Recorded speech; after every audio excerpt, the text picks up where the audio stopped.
ये सार कितनी बेड़े के राजन बालगोपाल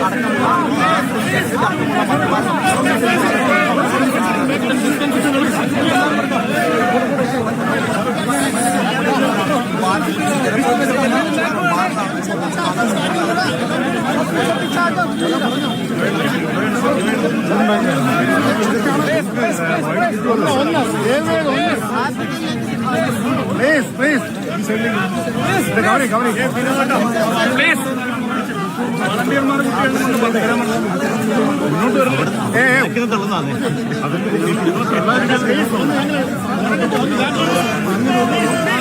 ബാക്കിലുള്ള ബന്ധിയാ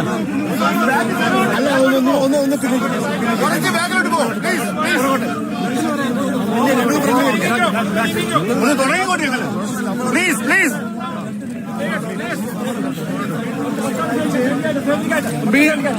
കുറച്ചും കൂടി ഡിസ്റ്റൻസ് കീപ്പ് ചെയ്യും.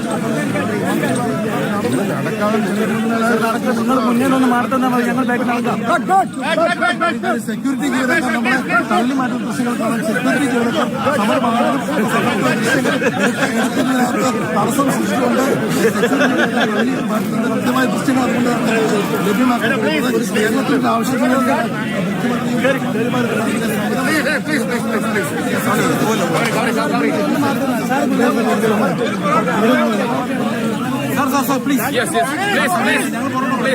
നിങ്ങൾ എത്ര നേരമായി അതാണ്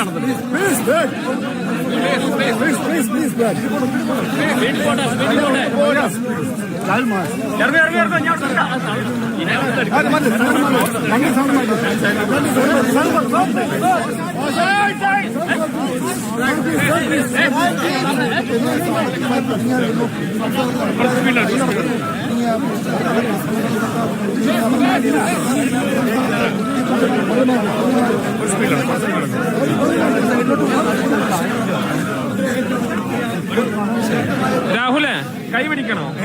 ഒരു കൈപിടിക്കണം.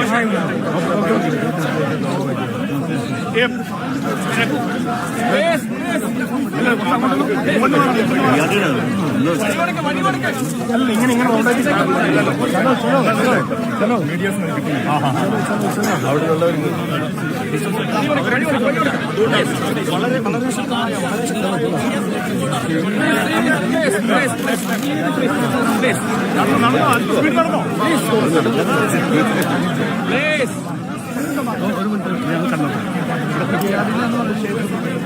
കുറെ കേൾക്കുന്നുണ്ട്.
सर हेलो थोड़ा साइड है.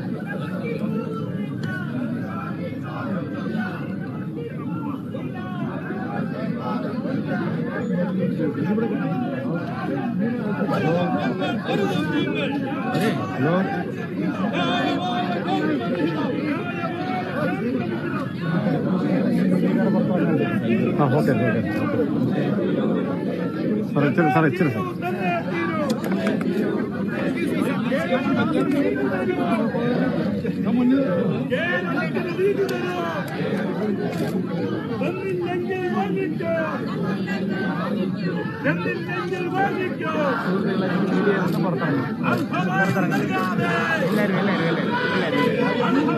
ഒന്ന് പുറത്തിറങ്ങി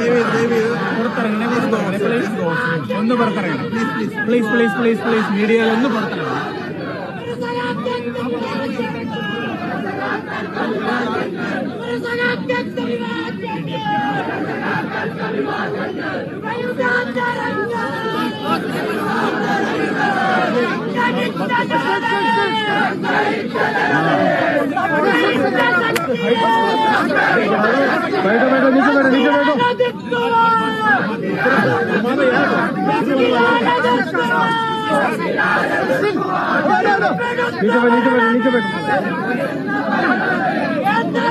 കൂട്ടമേ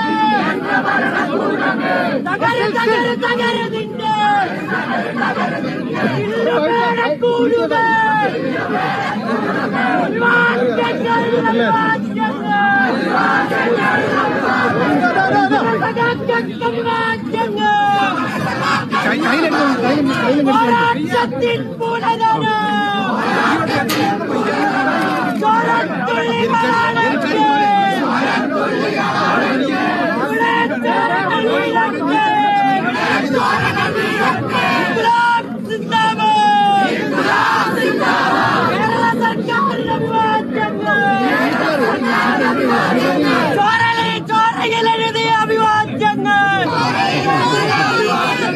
സഭയുടെ അഭിവാദ്യങ്ങൾ.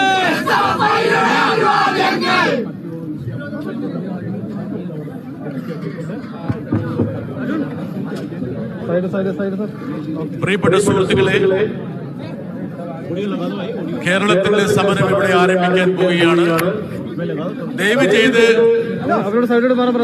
വേദിയിൽ നിന്ന് ആൾക്കാർ ഒന്ന് മാറുക, രണ്ട് സൈഡിലേക്ക് ഒതുങ്ങി നിൽക്കുക.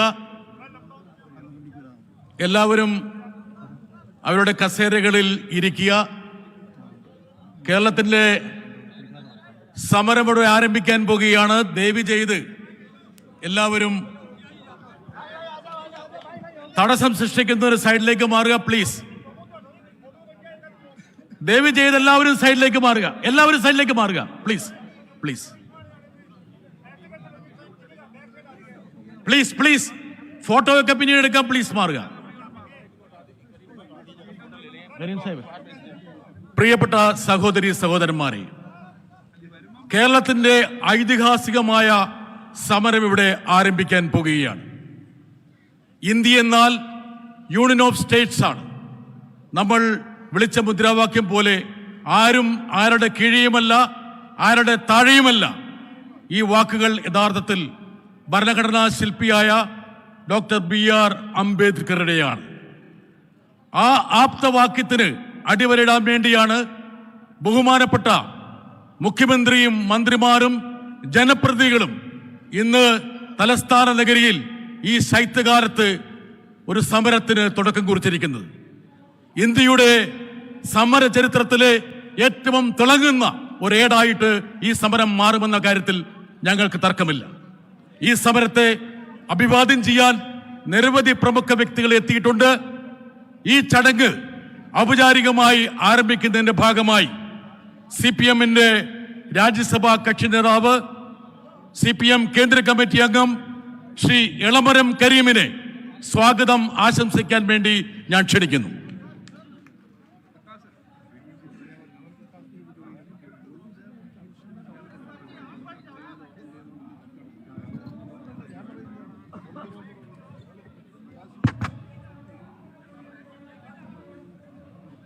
ബഹുമാന്യരെ, കേരളം ഇന്ന് ഫെഡറലിസത്തെ സംരക്ഷിക്കാനുള്ള ഒരു മഹത്തായ പോരാട്ടത്തിന് തലസ്ഥാന നഗരിയിൽ പ്രതിഷേധവുമായി എത്തിച്ചേർന്നിരിക്കുകയാണ്. ഇവിടെ എത്തിയിരിക്കുന്ന ബഹുമാനപ്പെട്ട കേരള മുഖ്യമന്ത്രി ഉൾപ്പെടെയുള്ള മന്ത്രിമാരും കേരളത്തിൽ നിന്നുള്ള പാർലമെൻറ്റ് മെമ്പർമാരും നിയമസഭാംഗങ്ങളും എല്ലാം കേരളത്തിൻ്റെ ഒരു പരിച്ഛേദമാണ്. കേരള നിയമസഭ പാസാക്കിയ പ്രമേയത്തിൻ്റെ അടിസ്ഥാനത്തിൽ ഫെഡറൽ തത്വങ്ങൾ ലംഘിച്ചുകൊണ്ട് പ്രതിപക്ഷ പാർട്ടികളുടെ നേതൃത്വത്തിലുള്ള സംസ്ഥാന സർക്കാരുകളെ സാമ്പത്തികമായി തകർക്കുന്ന, വികസന പദ്ധതികളെ മുരടിപ്പിക്കുന്ന, രാഷ്ട്രീയ അട്ടിമറികൾ സംഘടിപ്പിക്കുന്ന, കേന്ദ്ര സർക്കാരിൻ്റെ ജനാധിപത്യ വിരുദ്ധ നയങ്ങൾക്കെതിരായ രാജ്യവ്യാപകമായി ഉയർന്നുവരുന്ന പ്രക്ഷോഭ സമരത്തിൻ്റെ ഏറ്റവും സുപ്രധാനമായ ഒരു ഘട്ടത്തിലാണ് കേരളം രാജ്യ തലസ്ഥാനത്തെത്തിയിരിക്കുന്നത്. ഇന്നലെ കർണാടക സർക്കാരിൻ്റെ നേതൃത്വത്തിൽ ഒരു പ്രക്ഷോഭം ഇവിടെ ഡൽഹിയിൽ ഇതേ സ്ഥലത്ത് നടക്കുകയുണ്ടായി.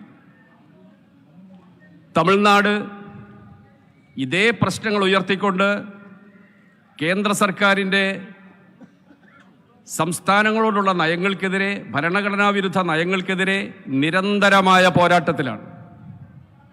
അതിൻ്റെ എല്ലാം ഉച്ചസ്ഥായിയിലെത്തിയ ഒരു സന്ദർഭമാണ് ഇന്ന് കേരളത്തിലെ ജനങ്ങളുടെ പ്രതിനിധികൾ എല്ലാവരും ഒറ്റക്കെട്ടായി ഈ സമരരംഗത്ത് ഇവിടെ എത്തിച്ചേർന്നിരിക്കുന്നത്. ഈ പ്രതിഷേധ സമരത്തിൽ ഉയർത്തുന്ന പ്രശ്നങ്ങൾ ആദരണീയനായ കേരള മുഖ്യമന്ത്രി സഖാവ് പിണറായി വിജയനും മറ്റ് നേതാക്കളും ഇവിടെ വിശദീകരിക്കുന്നതാണ്. ഞാൻ അതിലേക്ക് കടക്കുന്നില്ല. നിശ്ചയമായും ഇന്ത്യൻ ഭരണഘടനയുടെ പ്രധാന തത്വങ്ങളിലൊന്നായ ഫെഡറലിസത്തെ തകർക്കാൻ അനുവദിക്കില്ല എന്ന ഉറച്ച പ്രഖ്യാപനമാണ് ഈ സമരവേദിയിൽ നിന്ന് ഉയർന്നു വരാൻ പോകുന്നത്. ഈ സമരത്തിൽ പങ്കെടുക്കാനെത്തിയ എല്ലാ ജനപ്രതിനിധികളെയും, ഡൽഹിയിൽ നിന്ന് ഈ സമരത്തോട് ഐക്യദാർഢ്യം പ്രകടിപ്പിക്കാൻ എത്തിച്ചേർന്ന ബഹുജനങ്ങളെയും ദേശീയ നേതാക്കളെയും എല്ലാം ഞാൻ സ്വാഗതം ചെയ്യുകയാണ്. I am very happy to welcome all our national leaders, Chief Minister and other ministers from Kerala,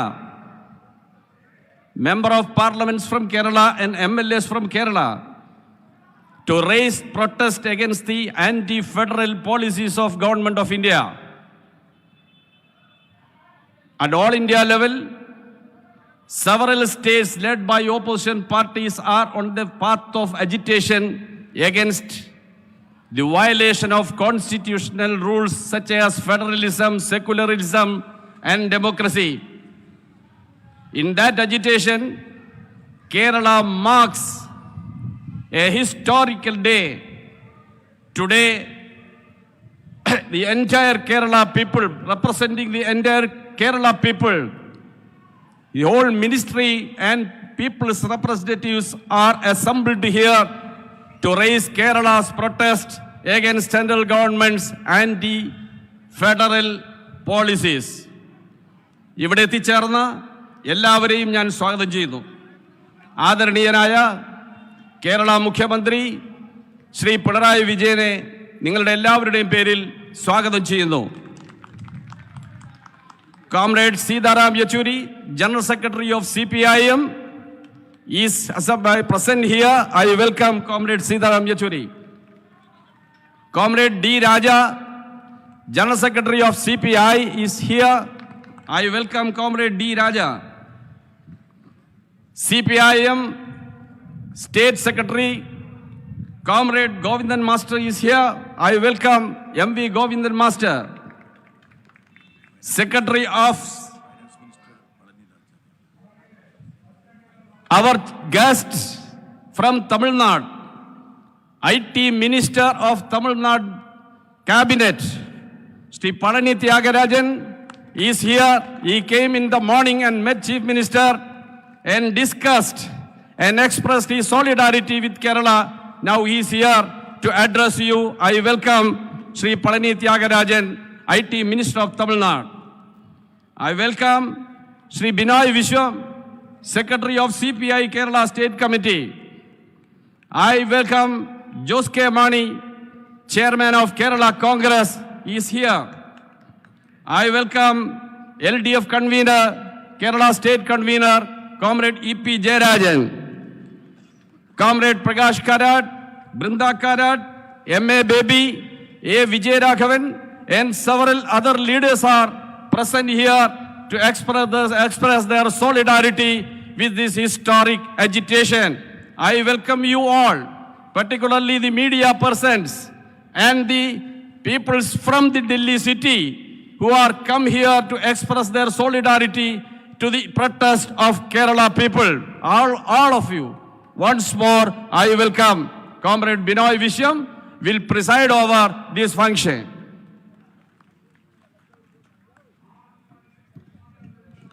പ്രിയപ്പെട്ട സഹോദരിമാരെ, സഹോദരന്മാരെ, പ്രിയമുള്ള സഖാക്കളെ, പ്രിയപ്പെട്ട നേതാക്കന്മാരെ, ഈ ദിവസം തീർച്ചയായും ചരിത്രത്തിൽ സ്ഥാനം പിടിക്കും. ഈ തണുത്ത രാവിലെ ദേശീയ ഐക്യത്തിൻ്റെയും ഫെഡറൽ പ്രമാണങ്ങളുടെയും ഉദാത്തമായ മൂല്യങ്ങൾ ഉയർത്തിപ്പിടിക്കാൻ വേണ്ടിയാണ്, ആ സമര ചൂട് പകരാൻ വേണ്ടിയാണ് നമ്മളെല്ലാം ഇവിടെ ഒത്തുകൂടിയിരിക്കുന്നത്. ഈ സമരം എല്ലാ പ്രകാരത്തിലും പ്രത്യേകതയാകുന്ന ഒന്നാണ്. കേരളത്തിലെ മുഖ്യമന്ത്രി പ്രിയപ്പെട്ട സഹോ പിണറായി വിജയൻ, എല്ലാ മന്ത്രിമാർ, കേരളത്തിലെ MLA മാർ, MP മാർ എല്ലാവരും ഒറ്റക്കെട്ടായി ഇങ്ങോട്ട് വന്നിരിക്കുന്നു. ഈ സമരം കേരളത്തിൻ്റെ മാത്രം സമരമല്ല. ഈ സമരം ഇന്ത്യയുടെ ഐക്യം കാക്കാൻ വേണ്ടിയാണ്. ഈ സമരം ഭരണഘടനാ പ്രമാണങ്ങൾ ഉയർത്തിപ്പിടിക്കാൻ വേണ്ടിയാണ്. ഈ സമരങ്ങൾ ദേശീയ ഐക്യത്തിൻ്റെ ലക്ഷ്യങ്ങൾ സംരക്ഷിക്കാൻ വേണ്ടിയാണ്. ആ അർത്ഥത്തിൽ രാജ്യമാകെ തന്നെ ഈ സമരത്തെ പിന്തുണയ്ക്കുമെന്ന് നമുക്കുറപ്പുണ്ട്.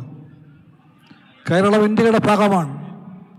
ആ കേരളത്തെ നിരന്തരമായി കേന്ദ്രത്തിലെ BJP ഗവൺമെൻറ് അവഗണിക്കുകയാണ്. BJP ഗവൺമെൻറ്റിന് ദേശീയ മൂല്യങ്ങൾ അറിയില്ല. മോദി ഗവൺമെൻറ്റിന് ഫെഡറൽ പ്രമാണങ്ങളെ ഭയമാണ്.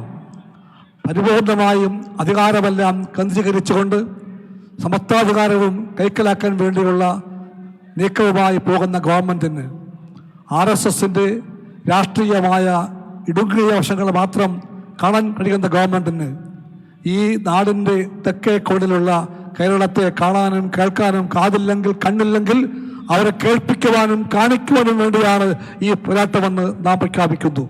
ഈ പോരാട്ടം അവർ കാണും, അവർ കേൾക്കും എന്ന് നമുക്ക് ഉറപ്പിക്കാം. കാരണം രാജ്യം ഇതിൻ്റെ പുറകെ ഉണ്ടെന്ന് നാം കണ്ടു കഴിഞ്ഞു. എല്ലാ തരത്തിലും കേരളത്തോട് അവഗണനയാണ്. ഞാൻ വിശദാംശങ്ങളിലേക്ക് പോകുന്നില്ല. ദേശീയ വിഹിതം പങ്കുവയ്ക്കുമ്പോൾ അവർ കേരളത്തെ കാണുന്നില്ല. GST വിഷയത്തിൽ അവർ കേരളത്തെ അവഗണിച്ചിരിക്കുന്നു എന്ന് വേണ്ട. പൊതു കമ്പോളത്തിൽ നിന്ന് താന്ത്യം ശേഖരിക്കാൻ വേണ്ടി പോലും അനുവദിക്കാതെ കേരളത്തെ പട്ടിണിക്കിട്ട് ശ്വാസം മുട്ടിക്കാൻ വേണ്ടിയാണ് ഗവൺമെൻറ്റിൻ്റെ പുറപ്പാട്. എല്ലാ തരത്തിലും വിദ്യാഭ്യാസ രംഗത്ത്, ആരോഗ്യരംഗത്ത്, ഭക്ഷ്യരംഗത്ത്, ഫെഡറൽ പ്രമാണങ്ങളിൽ എല്ലാ രംഗത്തും ഈ കേരളത്തോട് കാണിക്കുന്ന കൊടും അവഗണനയ്ക്ക് ഇനിയും നമുക്ക് സഹിച്ച് കൈകെട്ടി കാത്തിരിക്കാൻ കഴിയില്ല എന്നാണ് കേരളം പ്രഖ്യാപിക്കുന്നത്. ഈ പ്രഖ്യാപനം ഒരു പാർട്ടിയുടേതല്ല. ഈ പ്രഖ്യാപനം ഒരു നാടിൻ്റേതാണ്. ഈ പ്രഖ്യാപനം കേരളത്തിന് മാത്രവുമല്ല. അതുകൊണ്ട് പറയുകയാണ്, തെക്കേ കോണിലാണ് കേരളം. ഭൂമിസ്ഥിതിയിൽ കേരളം ചെറുതായിരിക്കാം. OV വിജയൻ പട്ടിലൊക്കെ പറഞ്ഞു, ലോകം ഒരു പന്താണെങ്കിൽ ആ പന്തിൽ പതിച്ച പൊട്ടാണ് ഇന്ത്യയെങ്കിൽ ആ പൊട്ടിൻ്റെ കോണിൽ ഒരു സൂചിമുന കുത്തായിരിക്കും അപ്പോൾ കേരളമെന്ന്. പക്ഷേ അത്രയും ചെറുതല്ല കേരളം.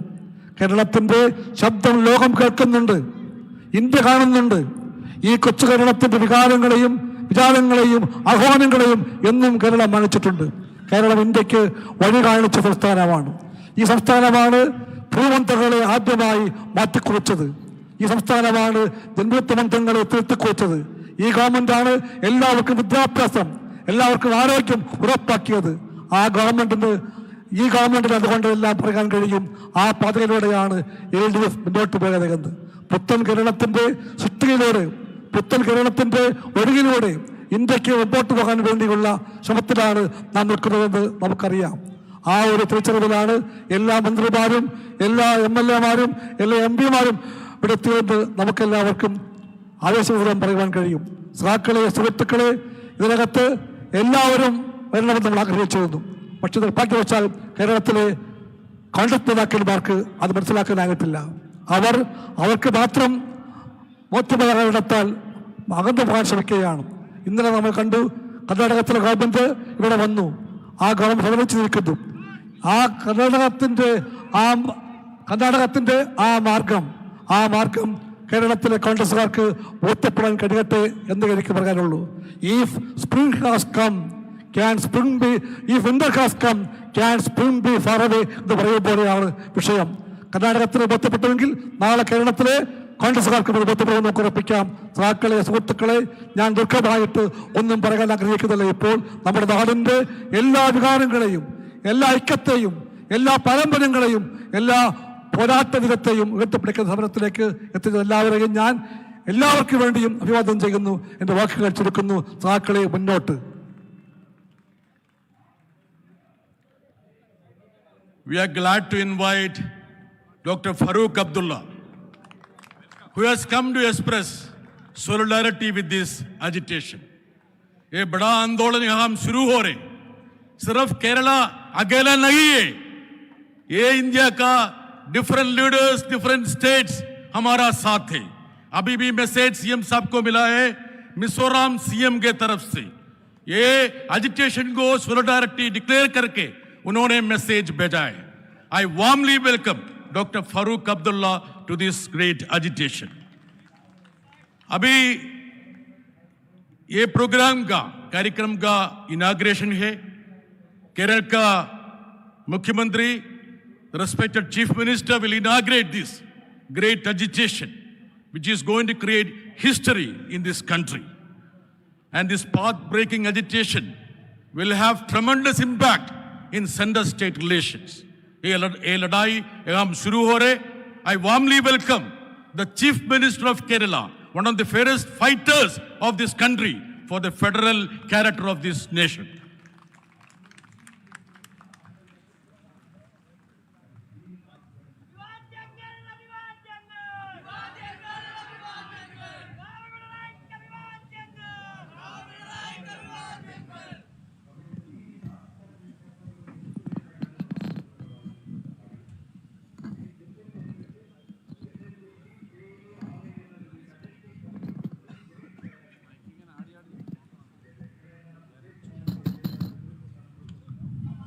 സഹോദരീ സഹോദരന്മാരെ, നമ്മുടെ ഈ പരിപാടിയിൽ ധാരാളം മലയാളികളല്ലാത്തവർ പങ്കെടുക്കുന്നുണ്ട്. അവർക്ക് മലയാളത്തിൽ സംസാരിക്കുമ്പോൾ മനസ്സിലാക്കാൻ വിഷമമാകും. അതുകൊണ്ട് ആദ്യ ഭാഗം, കുറച്ച് ഭാഗം ഞാൻ ഇംഗ്ലീഷിൽ പറയാമെന്നാണ് ഉദ്ദേശിക്കുന്നത്. ഇവിടെ നമ്മുടെ ഈ സമരത്തെ അഭിവാദ്യം ചെയ്യാൻ ദേശീയ നേതാക്കൾ വേദിയിലുണ്ട്. ഇനിയും ഒട്ടേറെ പേർ എത്തിച്ചേരാനുമുണ്ട്. അവർ പറയുന്നത് കേൾക്കലും വളരെ പ്രധാനമാണ്. അതുകൊണ്ട് വളരെ കൂടുതൽ കാര്യങ്ങളിലേക്ക് കടന്നു പോകുന്നതിൽ അനൗചിത്യമുണ്ട്. എങ്കിലും കേരളം എന്തുകൊണ്ട് ഇത്തരമൊരു സമരത്തിലേക്ക് വരേണ്ടി വന്നു എന്നത് പറയാതിരിക്കുന്നതും അനൗചിത്യമാകും. അപ്പോൾ ഈ രണ്ട് അനൗചിത്യത്തിൻ്റെ നടുക്കാണ് ഞാൻ നിൽക്കുന്നത്. അതുകൊണ്ട് അഥവാ ദീർഘിച്ചു പോകുന്നുണ്ടെങ്കിൽ ക്ഷമിക്കണമെന്നാണ് എനിക്ക് ആദ്യമേ തന്നെ പറയാനുള്ളത്. Dear friends and comrades, greetings to you all. Today we are at a historical juncture of the Indian Republic. A democracy that was envisaged as a union of states is slowly and steadily being crippled into an undemocratic union over states. We are seeing its manifestations around the country especially in opposition-ruled states. We have all come together to register our strong protest against this and to preserve the federal structure of India.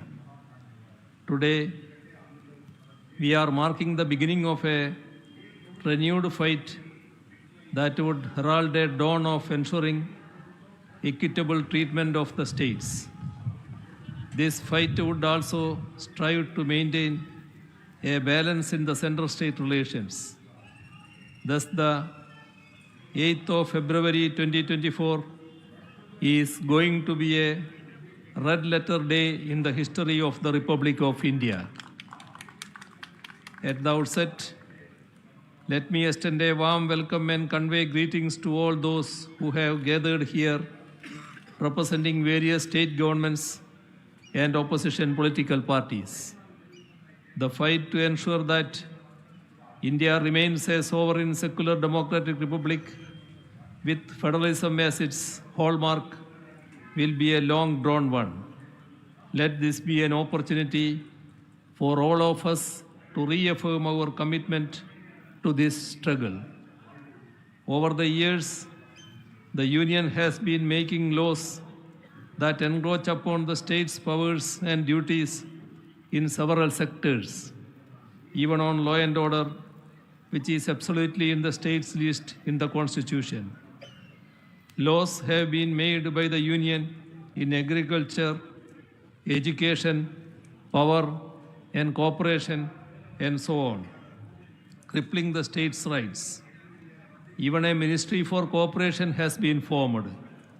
Multinational agreements are being entered into on issues that affect the states without seeking the state's opinion, let alone getting their consent.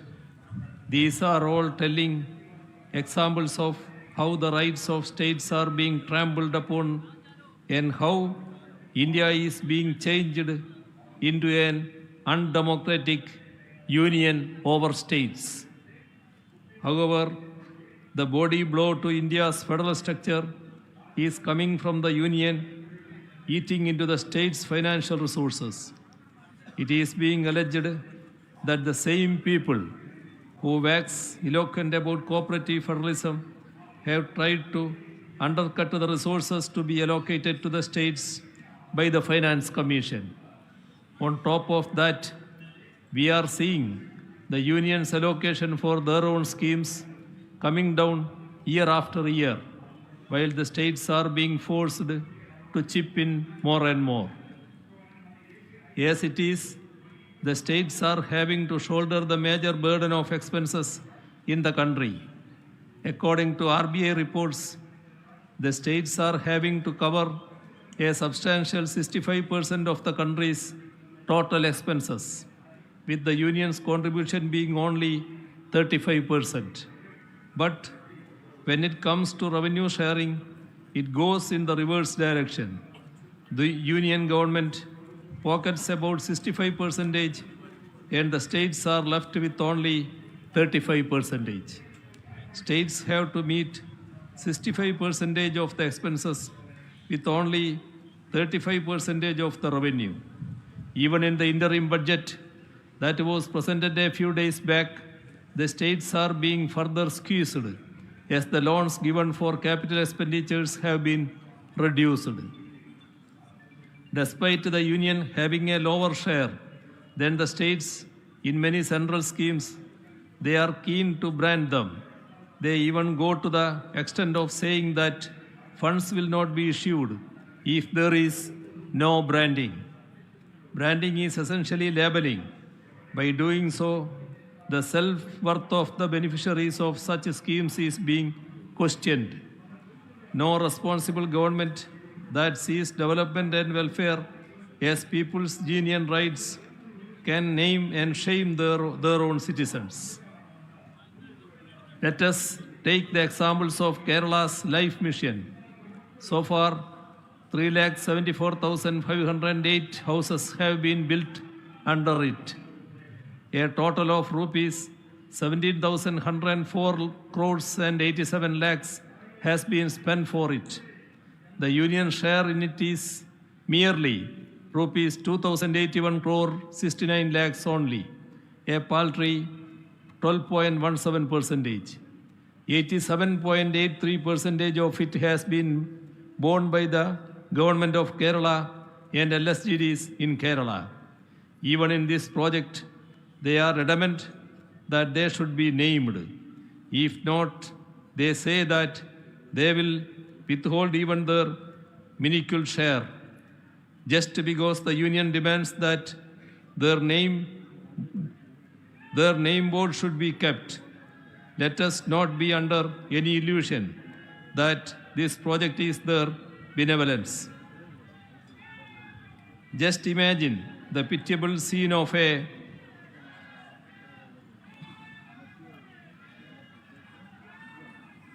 poor man's house bearing the mark that it is somebody else's gift. To put such a mark amounts to an insult on the self-esteem of the concerned family and would result in a shameful stigma that they will have to suffer even after generations. We would like to make it very clear that the state of Kerala will in no way allow it to happen.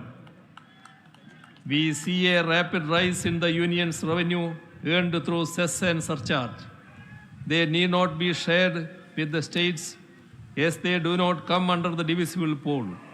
There has been a rise of 133% in collection of major cess and surcharge levied by the union government on various products between 2017-18 and 2022-23.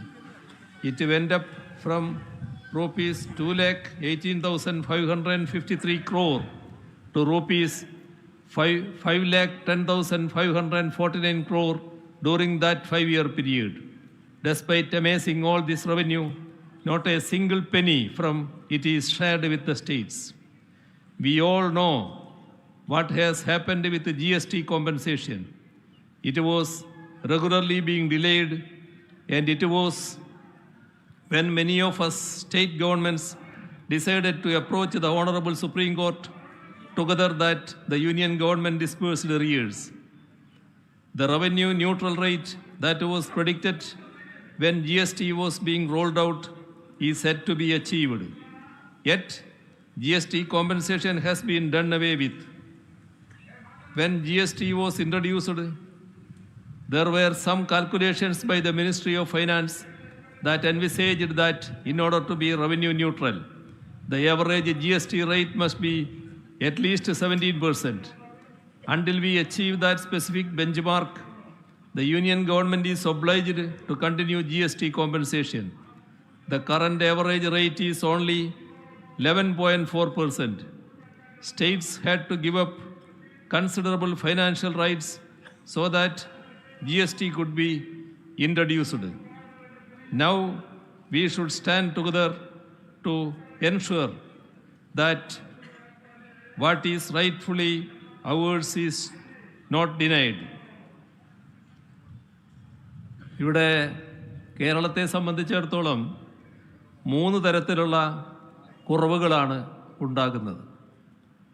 ഒന്നാമത്തത്, രാജ്യത്തിൻ്റെ ആകെ വരുമാനത്തിൽ സംസ്ഥാനത്തിനുള്ള ഓഹരി തുടർച്ചയായി പരിമിതപ്പെടുത്തുകയാണ്. ആ പരിമിതപ്പെടുത്തൽ കൊണ്ടുവരുന്നതാണ് ഒന്നാമത്തെ കുറവ്. Union സർക്കാർ ഏകപക്ഷീയമായാണ് ധനകാര്യ കമ്മീഷൻ്റെ പരിഗണനാ വിഷയങ്ങൾ തീരുമാനിക്കുന്നത്. സംസ്ഥാനങ്ങളുടെ നിർദ്ദേശങ്ങൾ അവയിൽ ഉൾപ്പെടുത്താറില്ല. ഓരോ ധനക്കമ്മീഷനും കഴിയുമ്പോൾ കേരളത്തിലെ നികുതി കുത്തനെ ഇടിയുകയാണ്. ആരോഗ്യം, വിദ്യാഭ്യാസം ഉൾപ്പെടെ പല മേഖലകളിൽ കേരളം കൈവരിക്കുന്ന വലിയ നേട്ടങ്ങൾ അവ ചൂണ്ടിക്കാണിച്ചുകൊണ്ടാണ് പലപ്പോഴും ഇത്തരം കുറവ് വരുത്തലിനെ ന്യായീകരിക്കുന്നത്. ജനസംഖ്യാ നിയന്ത്രണത്തിൽ നല്ല നേട്ടം കൈവരിച്ച സംസ്ഥാനമാണ് കേരളം. പക്ഷേ ആ നേട്ടം സംസ്ഥാനത്ത് തന്നെ ശിക്ഷയായി മാറുകയാണ്. നേട്ടത്തിൻ്റെ പേരിൽ വിഹിതം കുറക്കുന്നു. നേട്ടങ്ങൾ പരിരക്ഷിക്കണമെങ്കിൽ പണം വേണ്ടേ? പുതുതലമുറ പ്രശ്നങ്ങൾ നേരിടണമെങ്കിൽ അതിനും പണം വേണ്ടേ? അത് തരാൻ തയ്യാറല്ല. നേട്ടത്തിന് ശിക്ഷ, ഇത് ലോകത്ത് മറ്റൊരിടത്തും കാണാൻ കഴിയാത്ത പ്രതിഭാസമാണ്. രണ്ടാമത്തേത്, കേരളത്തിന് യൂണിയനിൽ നിന്ന് വിവിധ ഇനങ്ങളിൽ ലഭിക്കേണ്ട തുകകൾ വൈകിക്കുകയാണ്. ഇത്തരം വൈകിക്കൽ മൂലം ഉണ്ടാകുന്ന കുറവുണ്ട്. ഇന്നത്തെ നിലക്ക് യൂണിയനിൽ നിന്ന് കേരളത്തിന് ലഭിക്കാനുള്ള തുകകൾ: UGC ശമ്പള പരിഷ്കരണം 750 കോടി രൂപ, തദ്ദേശ സ്ഥാപനങ്ങൾക്കുള്ള വികസന ഗ്രാൻറ്റ് 1921 കോടി രൂപ, നെല്ല് സംഭരണം ഉൾപ്പെടെ ഭക്ഷ്യസുരക്ഷാ പദ്ധതിയുമായി ബന്ധപ്പെട്ടത് 1100 കോടി രൂപ, വിവിധ ദുരിതാശ്വാസങ്ങൾക്കുള്ളത് 139 കോടി രൂപ, സ്റ്റേറ്റ് ഡിസാസ്റ്റർ മിറ്റിഗേഷൻ ഫണ്ട് 69 കോടി രൂപ, capital investment special assistance Kapex എന്ന ചുരുക്കപ്പേരിൽ അറിയപ്പെടുന്ന 3000 കോടി രൂപ. അങ്ങനെ ആകെ 7490 കോടി രൂപ. ഫണ്ട് ട്രാൻസ്ഫറുകളുമായി ബന്ധപ്പെട്ട് എല്ലാ സംസ്ഥാനങ്ങളും ഇത്തരത്തിലുള്ള പ്രതിസന്ധിയാണ് നേരിടുന്നത്. UGC ഫണ്ട് കാര്യത്തിൽ കേരളം നേരിട്ടൊരു വൈഷമ്യം. UGC ശമ്പള പരിഷ്കരണം നടപ്പിലാക്കിയതും ശമ്പളം വിതരണം ചെയ്തതും കേന്ദ്ര നിർദ്ദേശമനുസരിച്ചാണ്. എന്നാൽ ആ തുക പോലും നിഷേധിക്കുകയാണ് ചെയ്തത്. യൂട്ടിലൈസേഷൻ സർട്ടിഫിക്കറ്റ് വൈകിയതുകൊണ്ട് ചെലവാക്കിയ തുക തരില്ല എന്ന ന്യായമാണ് കേന്ദ്രം പറയുന്നത്. സർട്ടിഫിക്കറ്റ് വൈകുമ്പോൾ തുക തരുന്നത് വൈകുന്നത് മനസ്സിലാക്കാം. പക്ഷേ ആ കാരണം കൊണ്ട് തുക തന്നെ തരില്ല എന്ന് പറഞ്ഞാലോ? 750 കോടി രൂപയാണ് ഈ രീതിയിൽ നഷ്ടപ്പെടുന്നത്. ഇതേ വിധത്തിലാണ് മറ്റുള്ള കാര്യങ്ങൾ. മൂന്നാമത്തേത്, ഭരണഘടനയെ ദുർവ്യാഖ്യാനം ചെയ്യുകയാണ്. അങ്ങനെ ദുർവ്യാഖ്യാനം ചെയ്തുകൊണ്ട് വായ്പയെടുക്കൽ പരിമിതപ്പെടുത്തുന്നു. അതുകൊണ്ട് സംസ്ഥാനത്തിനുണ്ടാകുന്ന കുറവുണ്ട്. കിഫ്ബിയും KSSPL-ഉം രൂപീകരിക്കപ്പെട്ടത് സംസ്ഥാനത്തിൻ്റെ വികസനക്ഷേമ ഇടപെടലുകൾ കാര്യക്ഷമമാക്കാനാണ്. ബജറ്റിന് പുറത്തുള്ളതാണ് ഈ സ്ഥാപനങ്ങൾ എടുക്കുന്ന കടങ്ങൾ. പക്ഷേ അവയെ സംസ്ഥാനത്തിൻ്റെ പൊതുകടത്തിൻ്റെ ഭാഗമായി കണക്കാക്കുകയാണ്. ഇതിനാണെങ്കിൽ മുൻകാല പ്രാബല്യം വരുത്തുകയാണ്. 2016-17 മുതൽ 2023-24 വരെയുള്ള 7 സാമ്പത്തിക വർഷങ്ങളിൽ 1,07,513 കോടി രൂപയുടെ നഷ്ടമാണ് കേരളത്തിന് ഉണ്ടായിട്ടുള്ളത്. 15ാം ധനകാര്യ കമ്മീഷൻ്റെ നിർദ്ദേശങ്ങൾക്ക് പ്രസിഡന്റിൻ്റെ അംഗീകാരം ലഭിക്കുകയും യൂണിയൻ സർക്കാർ തന്നെ അവ പാർലമെൻറ്റിനെ അറിയിക്കുകയും ചെയ്തിട്ടുള്ളതാണ്. എന്നാൽ ഈ നിർദ്ദേശങ്ങൾക്ക് ഘടകവിരുദ്ധമായാണ് മുൻകാല പ്രാബല്യത്തോടെ കേരളത്തിൻ്റെ വായ്പാ പരിധിയെ പരിമിതപ്പെടുത്തിയിരിക്കുന്നത്. ചുരുക്കത്തിൽ യൂണിയൻ സർക്കാർ പാർലമെൻറ്റ് നൽകിയിട്ടുള്ള ഉറപ്പിനെ തന്നെ ലംഘിക്കുകയാണ്. നമുക്കറിയാം, പല കാര്യങ്ങളിലും നല്ല പ്രകടനം കേരളം കാഴ്ചവെക്കുന്നുണ്ട്. ആ കേരളത്തിനെതിരെ പ്രത്യേക രീതിയിലുള്ള സാമ്പത്തിക ഉപരോധം ഏർപ്പെടുത്തുന്ന നിലയാണ് ബോധപൂർവം കേന്ദ്ര ഗവൺമെൻറ് ഭാഗത്തു നിന്നുണ്ടാകുന്നത്. യൂണിയൻ സർക്കാർ പിന്തുടരുന്ന രാഷ്ട്രീയ സാമ്പത്തിക നയങ്ങൾ അതേ രീതിയിൽ പിന്തുടരാത്ത ഒരു സംസ്ഥാനമാണ് കേരളം. ആ കാരണം വെച്ച് കേരളത്തെ അവഗണിക്കുന്നുവെന്നാണ് ബഹുജനങ്ങൾ കണക്കാക്കുന്നത്. തീർത്തും ജനാധിപത്യ വിരുദ്ധമായ സമീപനമാണ് ഇത്. സംസ്ഥാനത്തെ ജനങ്ങൾ തള്ളിക്കളഞ്ഞ, ജനങ്ങളാൽ തിരസ്കരിക്കപ്പെട്ട നയങ്ങൾ സംസ്ഥാനങ്ങൾക്കുമേൽ അടിച്ചേൽപ്പിക്കാനാണ് യൂണിയൻ സർക്കാർ ശ്രമിക്കുന്നത്. സംസ്ഥാനങ്ങളിൽ നടപ്പാക്കേണ്ട പദ്ധതികൾക്കുമേൽ യൂണിയൻ സർക്കാർ നിയന്ത്രണം ഏർപ്പെടുത്തുകയാണ്. കേരളത്തെ സംബന്ധിച്ചിടത്തോളം ഇത് ഒരു രീതിയിലും അംഗീകരിക്കാൻ കഴിയുന്നതല്ല. യൂണിയൻ സർക്കാർ പിന്തുടരുന്ന രാഷ്ട്രീയ സാമ്പത്തിക നയങ്ങളുണ്ട്. ആ രാഷ്ട്രീയ സാമ്പത്തിക നയങ്ങളോട് കേരളത്തിന് യോജിപ്പില്ല. ഞങ്ങൾ വിശ്വസിക്കുന്നതും ജനങ്ങൾ ജനാധിപത്യ വിധിയിലൂടെ അംഗീകരിച്ചതുമായ നയങ്ങൾ നടപ്പാക്കാൻ അനുവദിക്കണം. അല്ലെങ്കിൽ അത് ജനാധിപത്യത്തെ കശാപ്പ് ചെയ്യലാകും. അത് ഭരണഘടനാ ധ്വംസനവുമാകും. യൂണിയൻ സർക്കാരിൻ്റെ ഇത്തരം വിവേചനങ്ങൾ കേരള സമ്പദ്ഘടനയ്ക്കും സമൂഹത്തിനും മേൽ ദൂരവ്യാപകമായ പ്രത്യാഘാതങ്ങളാണ് ഉണ്ടാക്കാൻ പോകുന്നത്. കേരളത്തിൻ്റെ ഇപ്പോഴത്തെ GSDP ഏതാണ്ട് 11 ലക്ഷം കോടി രൂപയാണ്. വായ്പ പരിമിതപ്പെടുത്തിക്കൊണ്ട് മാത്രം ഇതിൻ്റെ ഏകദേശം 10% കേരളത്തിന് നഷ്ടപ്പെടുന്നത്. ഇത്തരത്തിൽ യുക്തിരഹിതമായി പൊടുന്നനെ വരുത്തുന്ന വെട്ടിക്കുറവുകൾ സംസ്ഥാനത്തിൻ്റെ വികസനക്ഷേമ പ്രവർത്തനങ്ങളെ പ്രതികൂലമായി ബാധിക്കുകയാണ്. ക്യാപിറ്റൽ എക്സ്പെൻഡിച്ചർ മൾട്ടിപ്ലയർ ഇഫക്റ്റ് കണക്കുകൂട്ടിയാൽ അടുത്ത 5 വർഷം കൊണ്ട് ഏതാണ്ട് 2 മുതൽ 3 ലക്ഷം കോടി രൂപ വരെ കേരളത്തിന് നഷ്ടമുണ്ടാകും. അതായത് അക്കാലയളവ് കൊണ്ട് കേരളത്തിൻ്റെ സമ്പദ്ഘടന 20 മുതൽ 30% വരെ ചുരുങ്ങും. 2018 പ്രളയത്തിൻ്റെ ഘട്ടത്തിലും കേരളത്തോട് ഇത്തരത്തിൽ യൂണിയൻ സർക്കാർ വിവേചനം കാട്ടിയിരുന്നു. പ്രളയത്തെ അതിജീവിക്കാനുള്ള പാക്കേജ് ഒന്നും കേരളത്തിന് പ്രത്യേകമായി ഏർപ്പെടുത്തിയില്ല. പ്രളയഘട്ടത്തിൽ നടത്തപ്പെട്ട ദുരിതാശ്വാസ പ്രവർത്തനങ്ങൾക്ക് നിർബന്ധപൂർവം പണം ഈടാക്കി. ആ ഘട്ടത്തിൽ ലഭ്യമാക്കിയ ഭക്ഷ്യധാന്യങ്ങൾക്ക് വരെ പണം പിടിച്ചുപറിച്ചു. ഇത്തരം ദുരന്തങ്ങൾ അടിക്കടി ഉണ്ടാകുന്നതുകൊണ്ട് കേരളത്തിലൊരു കാലാവസ്ഥാ ഗവേഷണ കേന്ദ്രം ഏർപ്പെടുത്തണമെന്ന് കേരളം ആവശ്യപ്പെട്ടു. പക്ഷേ അതും യൂണിയൻ ഗവൺമെൻറ് നിഷേധിച്ചു. പ്രളയഘട്ടത്തിൽ കേരളത്തിന് സഹായം ലഭ്യമാക്കാനായി പല വിദേശ രാജ്യങ്ങളും സ്വമേധയാ മുന്നോട്ട് വന്നു. പക്ഷേ അവ സ്വീകരിക്കുന്നതിൽ നിന്ന് കേരളത്തെ വിലക്കി.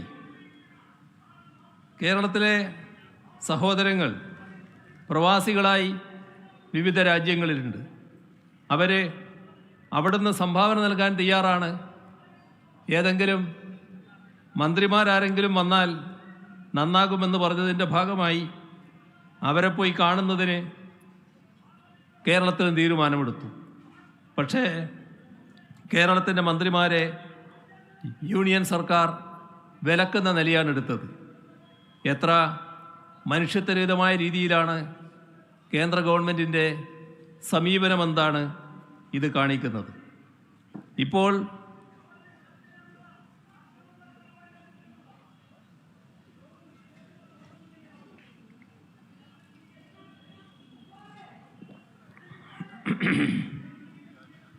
ഇപ്പോൾ പ്രഖ്യാപിക്കപ്പെട്ട ഇടക്കാല ബജറ്റിൽ കേരളത്തോടുള്ള വിവേചനവും അനീതിയും പ്രകടമാണ്.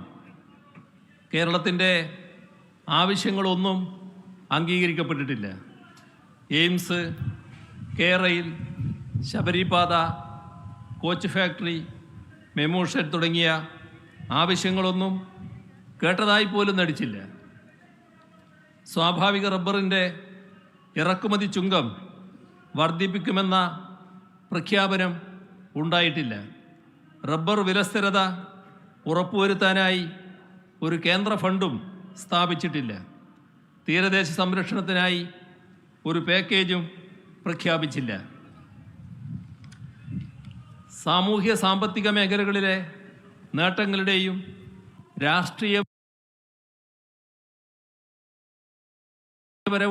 രാഷ്ട്രീയപരവും പ്രത്യയശാസ്ത്രപരവുമായ വ്യത്യാസങ്ങളുടെയും പേരിൽ കേരളത്തെ ശിക്ഷിക്കുകയാണ്. ഇതേ അനുഭവം NDA ഇതര സംസ്ഥാന സർക്കാരുകളെല്ലാം രാജ്യത്ത് നേരിടുകയാണ്. ഇതിനെ അതിജീവിക്കണമെങ്കിൽ നമ്മൾ ഒരുമിച്ച് നിന്നേ മതിയാകും. നമ്മളുടെ ഒരുമയെ അസ്ഥിരപ്പെടുത്താനുള്ള ആസൂത്രിതമായ ശ്രമങ്ങൾ ശക്തിപ്പെടുമ്പോൾ അവയ്ക്കെതിരെ കൂടുതൽ യോജിപ്പോടെ നമ്മൾ പ്രവർത്തിക്കണം. അങ്ങനെ ഫെഡറലിസത്തെയും സഹകരണാത്മക ഫെഡറലിസത്തെയും ശക്തിപ്പെടുത്തണം. ഇന്നലെ ബഹുമാനായ പ്രധാനമന്ത്രി ഇത്തരത്തിലുള്ള ചില പ്രക്ഷോഭങ്ങൾ കൂടി മനസ്സിൽ വെച്ചുകൊണ്ടാകാം ഇന്നലെ കർണാടക പ്രക്ഷോഭവുമായി രംഗത്ത് വന്നു. ഇന്ന് ഈ പ്രക്ഷോഭം നടക്കുന്നു. തമിഴ്നാട് ഇതേ രീതിയിലുള്ള പ്രക്ഷോഭം ഉയർത്തുന്നു. എല്ലാം ഇത്തരത്തിൽ അപകടം നേരിടുന്ന സംസ്ഥാനങ്ങൾ യൂണിയൻ സർക്കാരിൻ്റെ നിലപാടിൽ പ്രതിഷേധിക്കുകയാണ്. അപ്പോൾ രാജ്യത്തിൻ്റെ പൊതുവായ ഐക്യത്തിനെതിരെ എന്തോ സൗത്ത് ഇന്ത്യ പ്രത്യേകമായ രീതിയിൽ അണിനിരക്കുന്നു എന്ന മട്ടിലുള്ള ഒരു പ്രതികരണം പ്രധാനമന്ത്രിയുടെ ഭാഗത്ത് നിന്ന് വരികയുണ്ടായി. രാജ്യത്തിൻ്റെ ഐക്യത്തിന് വിഘാതം സൃഷ്ടിക്കുന്ന നടപടികൾ യൂണിയൻ സർക്കാരിൻ്റെ ഭാഗത്തു നിന്നാണ് ഉണ്ടാകുന്നത്.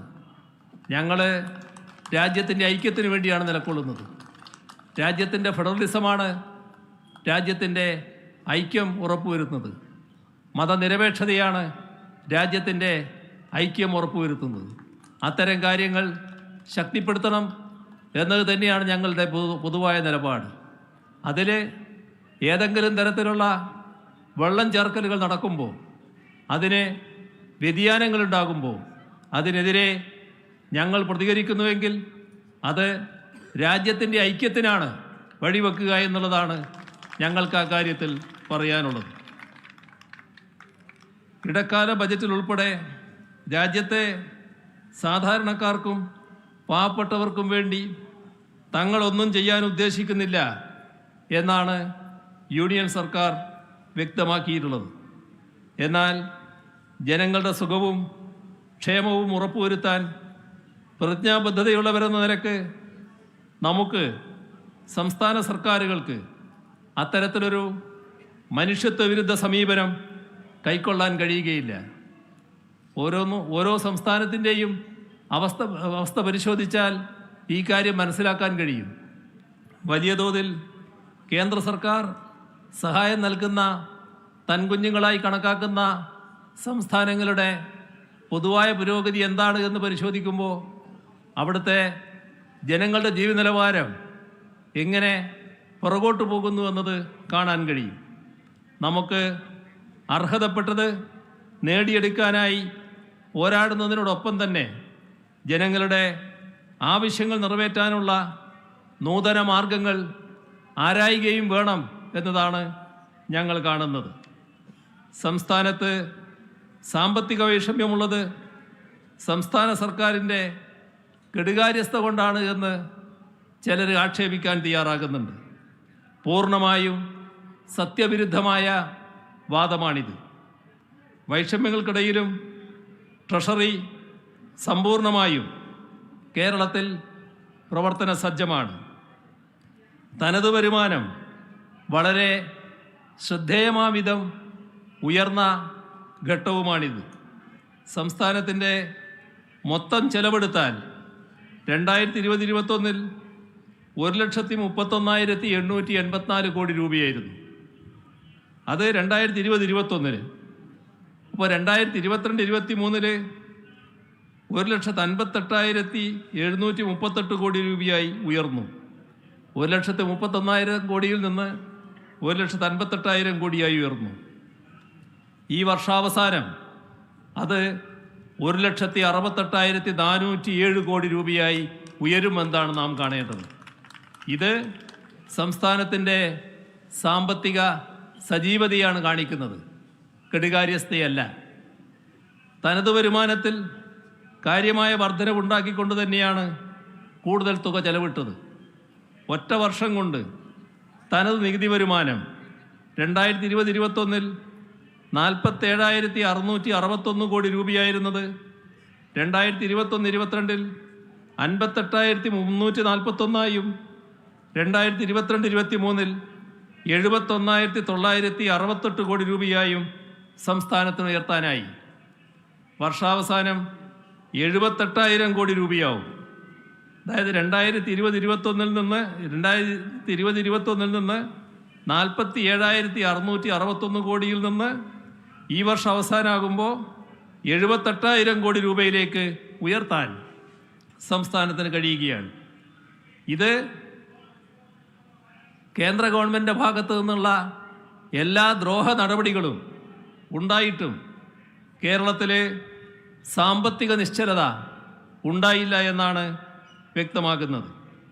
ഇങ്ങനെ തനത് വരുമാനം ഉയർത്തിയെടുത്തതാണോ സാമ്പത്തിക കെടുകാര്യസ്ഥത? കേന്ദ്രത്തിൻ്റെ വിപരീത നിലപാടുകളൊക്കെ ഉണ്ടായിട്ടും ക്ഷേമ സേവന മേഖലകളിൽ ഒരു കുറവും വരുത്തിയില്ല. കാര്യമായ വർധനവ് ഉണ്ടാക്കാനും കഴിഞ്ഞു. 65 രൂപ സംസ്ഥാനം പിരിച്ചെടുത്താൽ 35 രൂപ കേന്ദ്രം തരുമെന്നാണ് കണക്ക്. കേരളം തനത് നികുതി വരുമാനമായി 79 രൂപ പിരിച്ചെടുക്കുമ്പോൾ കേന്ദ്രം തരുന്നത് 21 രൂപയാണ്. ഇത് മറ്റിതര സംസ്ഥാനങ്ങളുടെ കണക്ക് നോക്കണം. ഉത്തർപ്രദേശിന് 100-ൽ 46, ബീഹാറിന് 100-ൽ 70, കേരളത്തിന് 100-ൽ 21.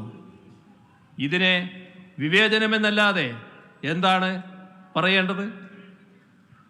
സംസ്ഥാനങ്ങൾക്കായി വിഭജിക്കുന്ന നികുതിയിലെ കേരളത്തിൻ്റെ വിഹിതം 10ാം ധനകാര്യ കമ്മീഷൻ്റെ കാലത്ത് 3.87% ഇത് 14ാം ധനകാര്യ കമ്മീഷനിൽ 2.5% 15ാം ധനകാര്യ കമ്മീഷനിൽ 1.9% കുറഞ്ഞു. ഇതിൻ്റെ ഫലമായി കേരളത്തിനുണ്ടായ നഷ്ടം 18,000 കോടി രൂപയാണ് എന്നത് കേന്ദ്രത്തിന് അറിയാത്തതല്ല. സംസ്ഥാനത്ത് ലഭിക്കേണ്ട കേന്ദ്ര വിഹിതത്തിൽ 57,400 കോടി രൂപയുടെ വെട്ടിക്കുറവാണ് വരുത്തിയിട്ടുള്ളത്. അതിൻ്റെ വിശദാംശങ്ങൾ പലവട്ടം പറഞ്ഞിട്ടുള്ളതാണ്.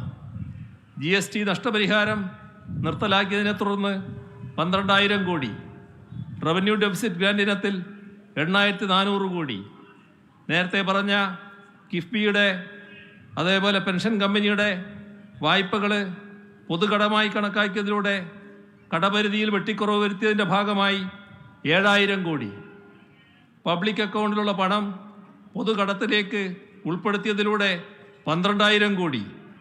ഇതാണ് കേരളത്തിൻ്റെ നഷ്ടങ്ങളുടെ മറ്റൊരു പട്ടിക. കേന്ദ്രത്തിൻ്റെ സംസ്ഥാന വിരുദ്ധ നടപടികളുടെ തുടർ പരമ്പര ഉണ്ടായത് ഏത് ഘട്ടത്തിലാണ് എന്നതുകൂടി നാം ഇവിടെ ഓർക്കണം. അഭൂതപൂർവമായ നൂറ്റാണ്ടിലെ മഹാപ്രളയം, നിപ്പ, കോവിഡ് തുടങ്ങിയ മഹാമാരികൾ, ഇവയെല്ലാം കൊണ്ട് കേരളം വലിയ തോതിൽ ദുരന്തത്തിലായ ഘട്ടം. വല്ല വിധേനയും അതിൽ നിന്ന് കരകയറി ഒന്ന് പച്ചപിടിക്കാൻ കേരളം തീവ്ര ശ്രമം നടത്തുമ്പോൾ പ്രത്യേക സഹായത്തിലൂടെ സാധാരണ നിലയിൽ കേന്ദ്രം ആ സംസ്ഥാനത്തെ പിന്തുണയ്ക്കുകയാണ് ചെയ്യേണ്ടത്. എന്നാൽ അതേ ഘട്ടത്തിൽ തന്നെയാണ് ഈ ദ്രോഹ നടപടികളുടെ തുടർച്ച സംസ്ഥാനത്ത് നേരെ ഉണ്ടായത്. എത്ര ക്രൂരമാണിത്! ഇത് ചൂണ്ടിക്കാട്ടുമ്പോൾ രാഷ്ട്രീയ പ്രേരിതം എന്ന് പറയുന്നത് മനുഷ്യത്വമില്ലായ്മ കൊണ്ടാണ് എന്ന് മാത്രമേ പറയാനുള്ളൂ. പ്രതിസന്ധികളുടെ ഘട്ടത്തിലും രാജ്യത്തിന് തന്നെ അഭിമാനകരമായ അനവധി നേട്ടങ്ങൾ കേരളത്തിന് സ്വന്തമാക്കാനായിട്ടുണ്ട്. നീതി ആയോഗിൻ്റെ ദേശീയ മൾട്ടി ഡയമെൻഷൻസ് ദാരിദ്ര്യ സൂചികയിൽ കുറവ് ദാരിദ്ര്യമുള്ള സംസ്ഥാനം. നീതി ആയോഗ് തയ്യാറാക്കിയ സുസ്ഥിര വികസന സൂചികകൾ പ്രകാരം രാജ്യത്ത് ഒന്നാമത്തെ സംസ്ഥാനം. 2021 പബ്ലിക് അഫയേഴ്സ് ഇൻഡെക്സിൽ 1-ാം സ്ഥാനം. കേന്ദ്ര വിദ്യാഭ്യാസ മന്ത്രാലയത്തിൻ്റെ മികവിൻ്റെ സൂചികയിൽ 1-ാം സ്ഥാനം. നീതി ആയോഗിൻ്റെ ആരോഗ്യ സൂചികയിൽ 1-ാം സ്ഥാനം. ഏറ്റവും കൂടുതൽ സൗജന്യ ചികിത്സ നൽകിയ സംസ്ഥാനത്തിനുള്ള കേന്ദ്ര സർക്കാരിൻ്റെ ആരോഗ്യമന്ത്രൻ പുരസ്കാരം. ഇന്ത്യ ടുഡേ നടത്തിയ ഹാപ്പിനെസ് ഇൻഡെക്സ് സർവേയിൽ 1-ാം സ്ഥാനം തുടങ്ങി അസംഖ്യം നേട്ടങ്ങൾ കഴിഞ്ഞ 8 വർഷക്കാലയളവിൽ കേരളത്തിന് സ്വന്തമാക്കാനായി. കൂടുതൽ മികവിലേക്ക് പോകാൻ കേരളത്തെ സാധാരണഗതിയിൽ യൂണിയൻ സർക്കാർ പിന്താങ്ങിയാണ് വേണ്ടത്. എന്നാൽ അതിനു പകരം ഈ മുന്നേറ്റത്തിന് തടസ്സങ്ങൾ സൃഷ്ടിക്കാനാണ് കേന്ദ്ര സർക്കാർ ശ്രമിക്കുന്നത്. ഞങ്ങൾ എല്ലാ മാർഗങ്ങളും നോക്കി. അതെല്ലാം പരാജയപ്പെട്ടപ്പോഴാണ് ഇത്തരമൊരു പ്രതിഷേധ സമരത്തിൻ്റെ മാർഗം ഞങ്ങൾ സ്വീകരിക്കാൻ നിർബന്ധിതമായത്. നഷ്ടങ്ങളും വിവേചനങ്ങളും ചൂണ്ടിക്കാട്ടി കേന്ദ്രത്തിന് പലവട്ടം കത്തുകൾ അയച്ചു, നേരിട്ട് പോയി സംസാരിച്ചു. സമഗ്രമായ ചിത്രം കേന്ദ്ര ധനമന്ത്രിയടക്കം ധരിപ്പിച്ചു. പ്രധാനമന്ത്രിയടക്കം രേഖാമൂലം ബോധ്യപ്പെടുത്താൻ ശ്രമിച്ചു. 1 വർഷത്തിലേറെയായി നിരന്തരമായി എല്ലാ വഴിക്കും ശ്രമിച്ചിട്ടും കേന്ദ്രത്തിൻ്റെ ഭാഗത്തു നിന്ന് ഒരു പ്രതികരണവുമില്ല. ഇത്തരമൊരു സാഹചര്യത്തിൽ മറ്റൊരു വഴിയുമില്ലാതെയാണ് ഇത്തരമൊരു സമരരംഗത്തേക്ക് കേരളം വന്നത്. സംസ്ഥാനങ്ങളുടെ അധികാരങ്ങൾക്ക് മേൽ നടത്തപ്പെടുന്ന കയ്യേറ്റങ്ങളുമായി ബന്ധപ്പെട്ട് സംസ്ഥാനങ്ങളെ ആകെ പൊതുവായി ബാധിക്കുന്ന കാര്യങ്ങൾ അത് നാം ഒന്നിച്ചു നിന്ന് നേരിടേണ്ടതാണ്, കൈകാര്യം ചെയ്യേണ്ടതാണ് എന്ന് തന്നെയാണ് പറയാനുള്ളത്. ഞാൻ വീണ്ടും ചില കാര്യങ്ങൾ മറ്റുള്ളവർക്ക് കൂടി മനസ്സിലാകുന്ന ഭാഷയിലേക്ക് കടക്കുകയാണ്. The union over states mentality is being reflected in how the governors across opposition-ruled states are functioning.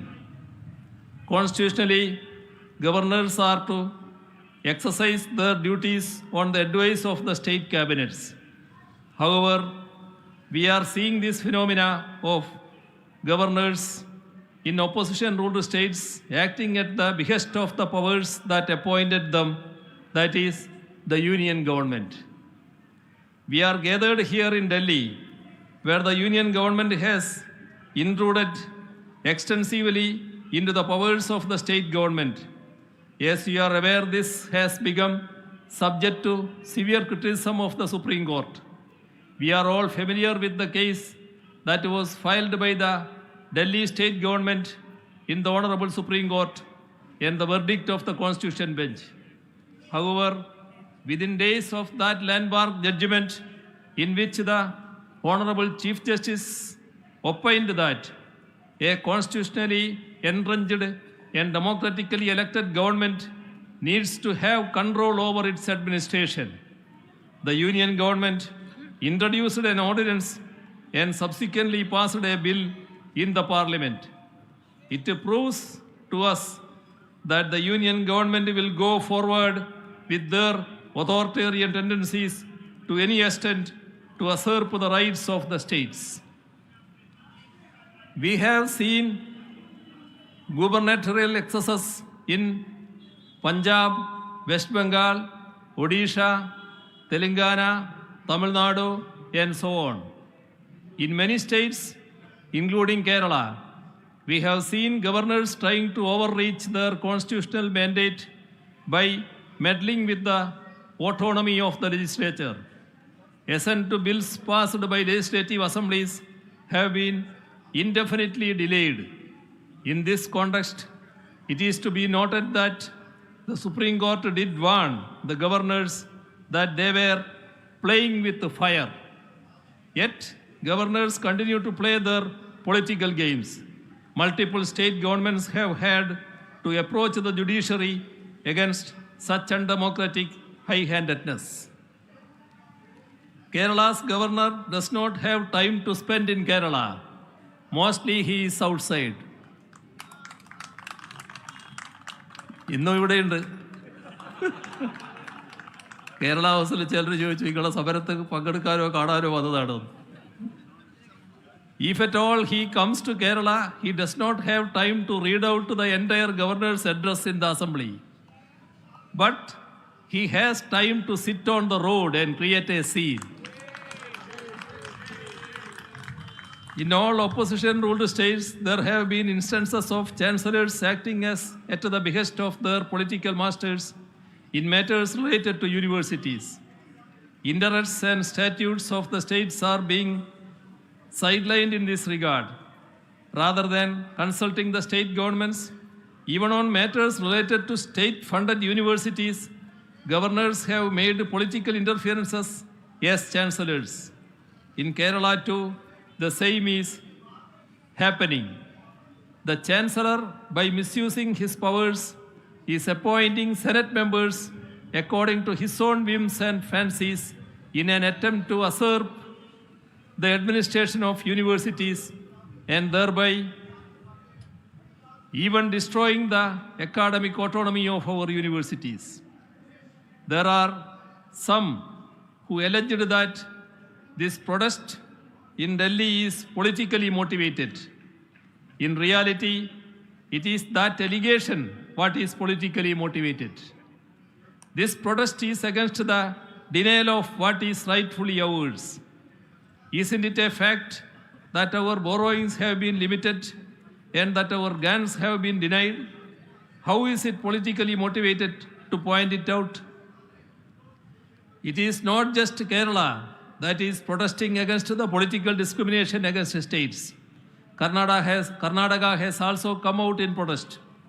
They say that they suffered losses to the tune of rupees 1,87,000 crore, a loss that is similar to that of Kerala's. The party that is in power in Karnataka is not the same as the party that is in power in Kerala. Are in state governments run by different political parties having to protest against the same issues? Because it is true that they are facing discrimination. Is this politically motivated? In yesterday's The Hindu newspaper, there is an article written by two independent financial experts. They are not from Kerala. They are from Tamil Nadu. In their article about fiscal federalism, they are proving with the support of authentic data that the union's revenue is spiking while the state's share is plummeting. When they are describing the overall situation of the states in the country, is it politically motivated? When federalism is destroyed, it will cause losses to all the states. On top of that are the politically motivated actions against non-BJP run states. Efforts are on by certain sections to depict the genuine demands of states as an issue of north-south divide. It is totally untrue, unfounded and baseless. Ours is a democratic protest against the undoing of federal structure and the sheer discrimination against the states, irrespective of north-south considerations.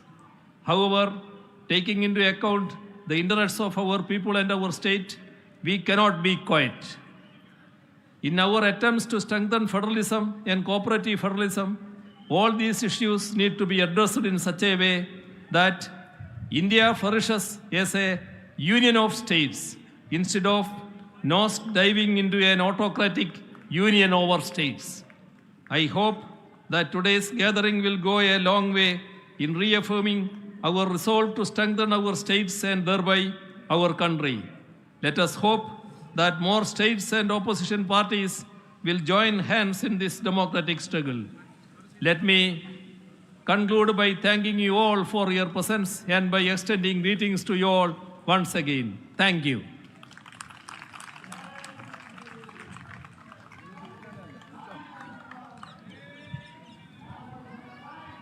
രണ്ട് chief ministers വരുന്നുണ്ട് സംസാരിച്ചാൽ വിടാം.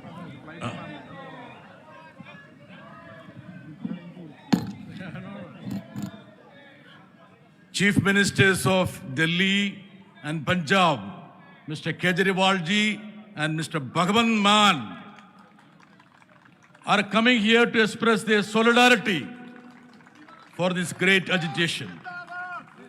ये आंदोलन के लिए solidarity declare करने के लिए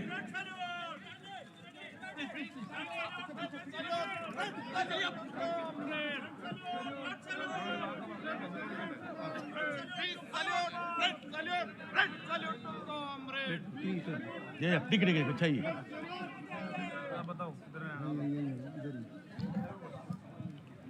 Yes, please sit down, please. Yeah. It's a historical moment for this agitation in Kerala.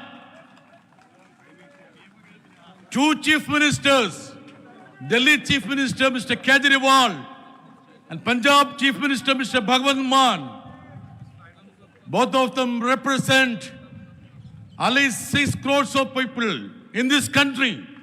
They have come to declare their solidarity. We also have leader of VCK, Dr. Tiruma Vallavani here, Member of Parliament, Lok Sabha.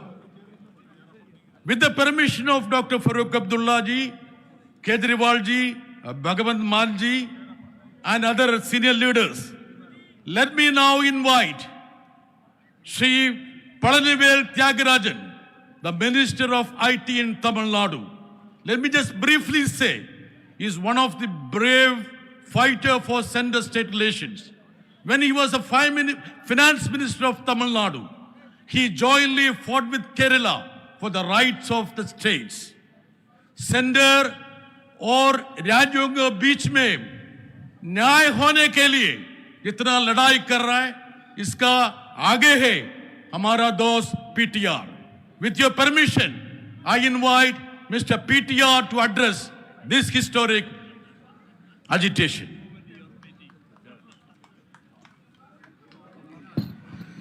Thank you very much for that kind introduction, John Brittis. Paying my respects to the Honorable Chief Ministers of Kerala, of Delhi, of Punjab, to the many ministers, parliamentarians, legislative members of Kerala, of other states, of our colleagues from Tamil Nadu, members of parliament, and all of the people gathered here. On behalf of our Chief Minister, Thiru M.K. Stalin, I'm happy to be a part of this vital expression of protest against the unfair, unjust, immoral, and ultimately self-destructive deprivation of funds from opposition states at historically unprecedented levels through hitherto unimaginable means. In his DO letter to the Honorable Chief Minister of Kerala, our Chief Minister pointed out 3 or 4 extreme examples. The first is the use of Article 293, subsection B of the Constitution, for the Finance Ministry of the Union Government of India to override the legislative powers of the states who have their own equivalents to the FRBM Acts and are empowered under the Constitution to set their own borrowing limits. However, unelected members of the Finance Ministry of the Union Government override the legislative powers of the state and set borrowing limits using the back door of 293B. Going further, they use unfairly low estimates of the GSDP of our state and therefore set a limit as 3% or 3.5% of a much lower GSDP than those actually realized. Further, they force us to take any debts incurred in the public sector undertakings like the electricity board onto our state financing limit. And finally, he pointed out that schemes like the Chennai Metro, where the Government of India should have infused its share of equity and therefore removed those borrowings from our borrowing limit, they have refused to do so for many years and forced those borrowings onto our balance sheet and therefore affect our overall borrowing capacity. The Chief Minister has already pointed out the many ways in which we are deprived of our share of funding. primarily starting with the excessive use of surcharges and cesses, where the government of India does not share those revenues with the states and instead, at its own discretion, in its own schemes, decides how those should be distributed. At one time, Tamil Nadu used to get about 70% of its revenues from the union as share of taxes and 30% under central schemes. Right now, we get less than half our revenues from share of taxes and the other half from central schemes. And those schemes are grossly biased against states like Tamil Nadu. Whenever we ask for any support, there is always a response of silence. When we ask for our airports to be declared international airports, they don't do it, and they open airports in BJP states. When we ask for AIIMS or NIPER to be funded as announced in the union budget, they don't do it and leave them as mere announcements. When we ask for relief from historic floods, they don't allocate 1 rupee and show no compassion at all. In fact, if you look at the way they fund the schemes, as the Honorable Chief Minister pointed out, when they start at 80-20 union to state. In 2 years, it's 20-80, 20% their money, 80% our money. Yet, we are told, we have to brand them as union schemes, we have to use the Prime Minister's name, we have to use the Prime Minister's image, otherwise we will not even get that 20% of the funding. With the way that we are going towards direct benefit transfers, it will not be too long before most people will not see the image of Mahatma Gandhi on the rupee notes, and instead will only be required to see the image of the Prime Minister on the identity of the scheme. These kinds of biases have been aggravated and exacerbated by the nature of GST. Many say that it is an example of federalism. I'll say the good news. The Union Finance Minister, whenever she chairs these meetings, is unfailingly courteous and allows everybody to speak. But that's about as far as federalism goes. The Union government gets to decide the agenda, it gets to decide the composition of group of ministers, it gets to nominate the chairman, it gets to have every control over the mechanism, and by design has 30% voting rights in a place where you need to have 75% voting to pass any resolution. It can deny any resolution it likes, and for the states to pass any resolution against this union's interest, you will have to get at least 15 or so states lined up to go against the union. This is not federalism. If we say, so you cut our actual allocations, you cut our funds, let us at least go and borrow them from the market. They reduce our borrowing capacity in every way possible. They cut our GDP from their own CSO's estimate to some artificial level, force us to take some percentage on that, 3.25%, 3.5%, while they, in a shameless sign of hypocrisy, consider it a brilliant outcome if their fiscal deficit is 5 or 5.5 or 6%, but hold us to limits like 3 or 3.25 or 3.5. So they will not give us money and they will not let us borrow. What are the other channels available for us? We want to get foreign direct investment. What do? They deny us permission to go overseas to seek investment. The Foreign Affairs Ministry routinely rejects applications from state ministers to travel overseas. They retard or delay inbound missions who come to meet us. They divert investments to their preferred states and to GIFT City. They restrict the World Bank or ADB from funding more than one project in one state in a year. And they delay or stall FIPB approval and cabinet approval. In every way possible, they want to constrain our fiscal flexibility and our ability to service our people's needs. And yet, we have to continue this fight. In fact, from my party, I say that I learned the fight for states' rights and federalism from Peraringer Anna, who founded the party, from Talaivar Kalaignar, who ran it for more than 50 years, and from my Chief Minister, through M.K. Stalin. But one of the things we learned from Peraringer Anna is that we must take credit and join with all those whose principles match ours, and we must give them credit as well. In that sense, I pay respects to our local opposition, Ms. Jayalalitha, who also stood strong for federalism and states' rights. And I must mention here that I pay my respects to the one-time champion of federalism, the three-time Chief Minister of Gujarat, Thiru Narendra Modi, who was once the greatest champion of federalism when he was the Chief Minister. People change, seats change, nothing is permanent. We are in a situation where many of us were once not elected, now are elected, someday will not be elected again. But some truths can never be changed. The first truth that can never be changed is no matter how much money you take away from some, or no matter how much money you give to others, you simply cannot create growth unless you do three profound things. You cannot do it without inclusive education for all and ensuring that your workforce can compete in a global market. These things are not happening in the BJP states. You cannot do it without having a vibrant democracy that creates a level playing field with strong institutions and draws investment and encourages people to invest. And you cannot do it without having communal harmony and makes it easy for business owners, small enterprises, MSC, to feel like it is a stable place ruled by law and therefore they can take risk to create enterprises. Without that, your oligarchs cannot create sustainable growth for you. So where does that leave us? We keep the good fight. And we must remember that there are three magic values that make us invincible and protect us against all the onslaughts against federalism the pro-authoritarians can bring on us. The first value is our culture of inclusion, of harmony, of self-respect, of social justice, of equal access, and of education as the basis for progress of society. We must protect our culture.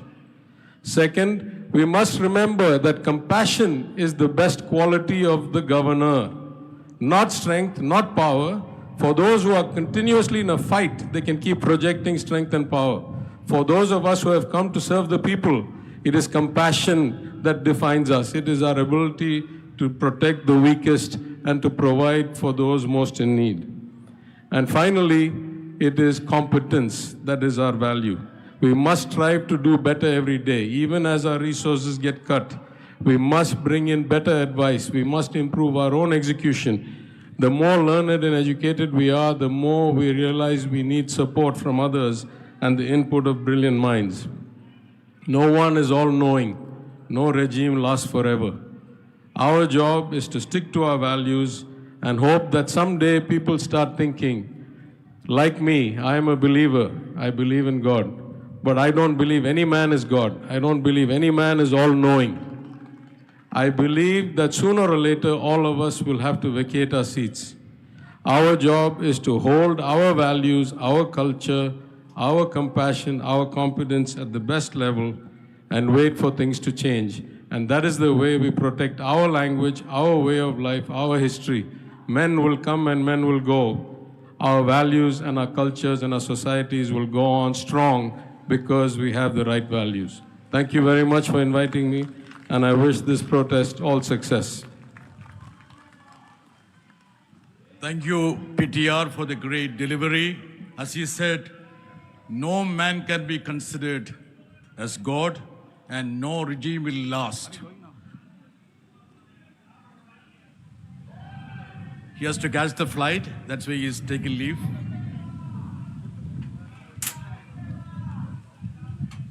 Let me cordially welcome Shri Tiruchu Shiva, Shri Abdullah, Shri Nadarajan, and Su Venkatesh, MPs from Tamil Nadu.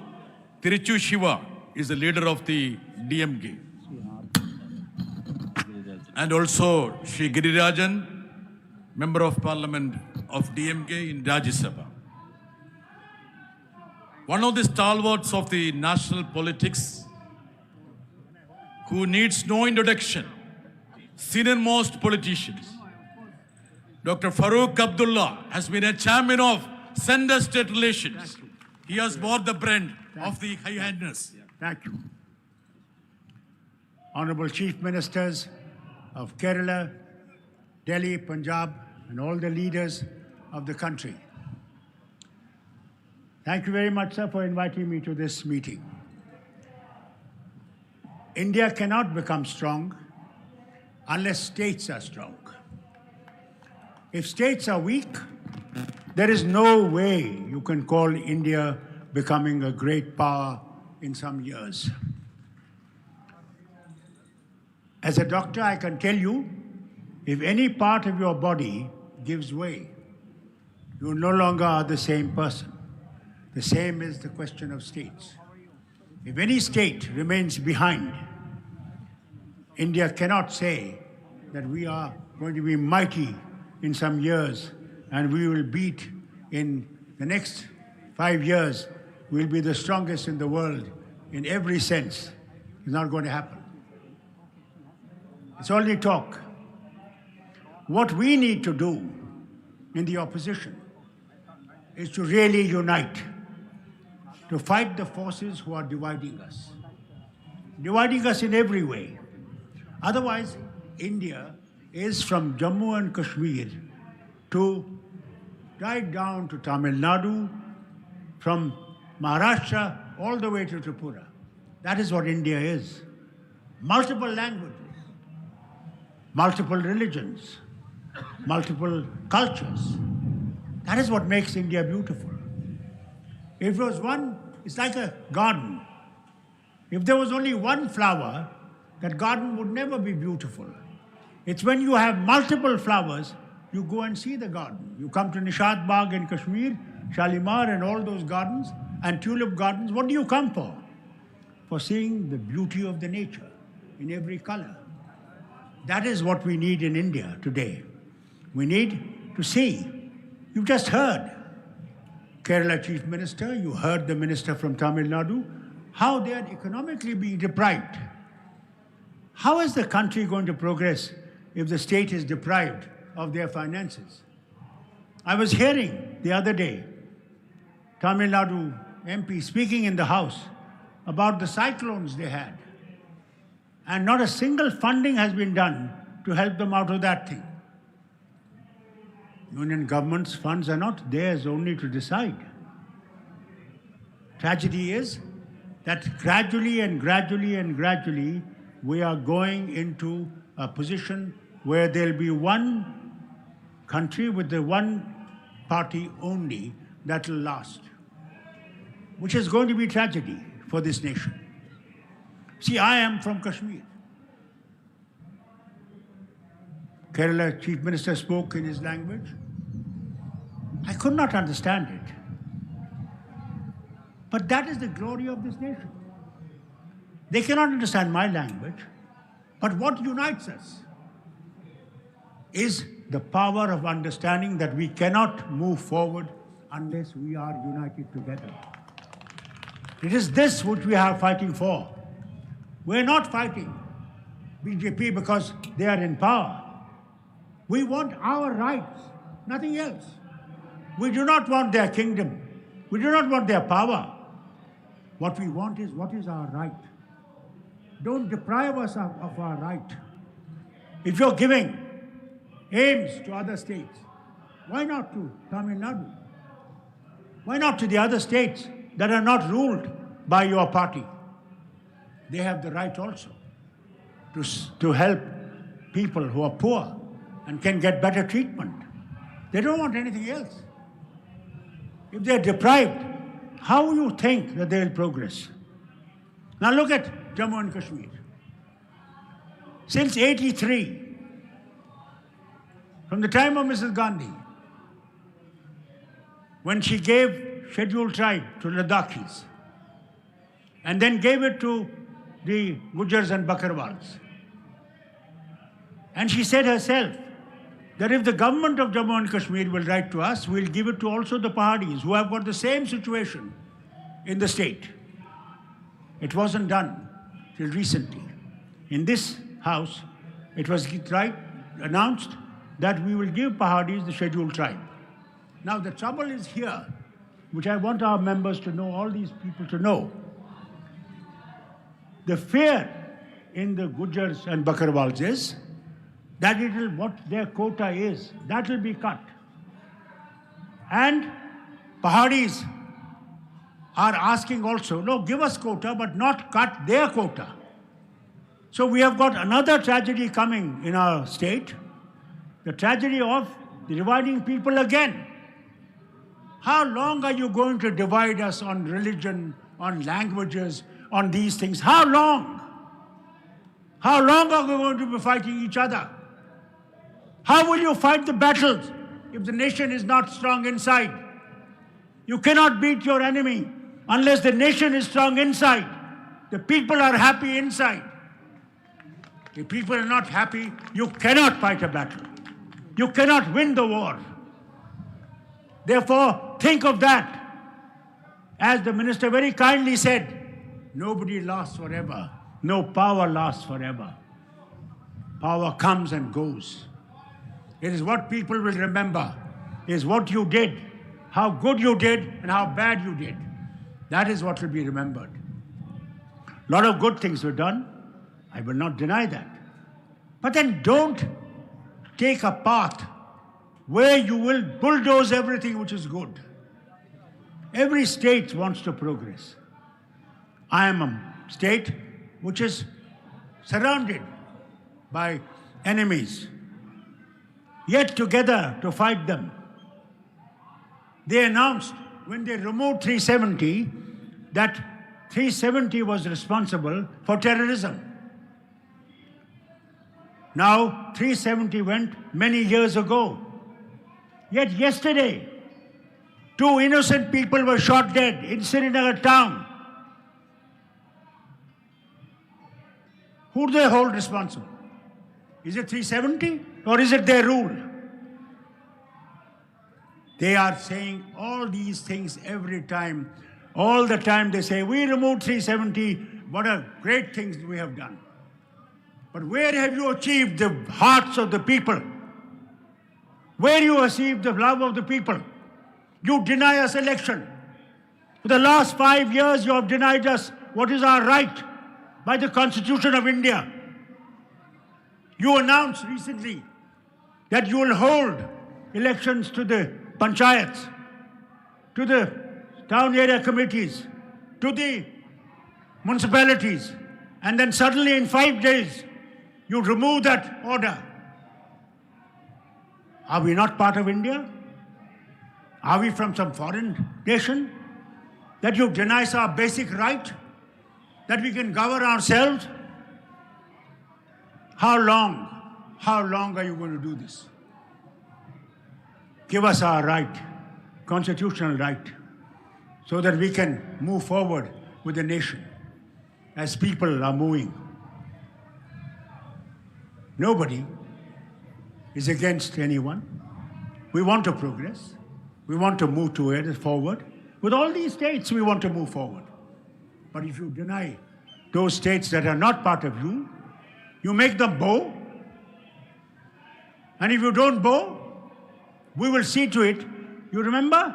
I remind these people. You remember, sir? When the Home Minister in Karnataka, before the election, he said, if you don't vote for us, we will see to it that we'll cut your finance. Do you remember? It's exactly what is happening. How long are you going to deny people their right? Do you want a strong India or do you want a weak India? Decide. If you want a strong India, then for God's sake, don't consider opposition as enemies. Consider opposition as friends of the nation.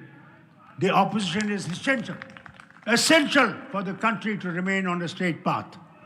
I remember as Chief Minister, and I had more than 2/3 majority, and some members of another party came to see me and said, we want to join you.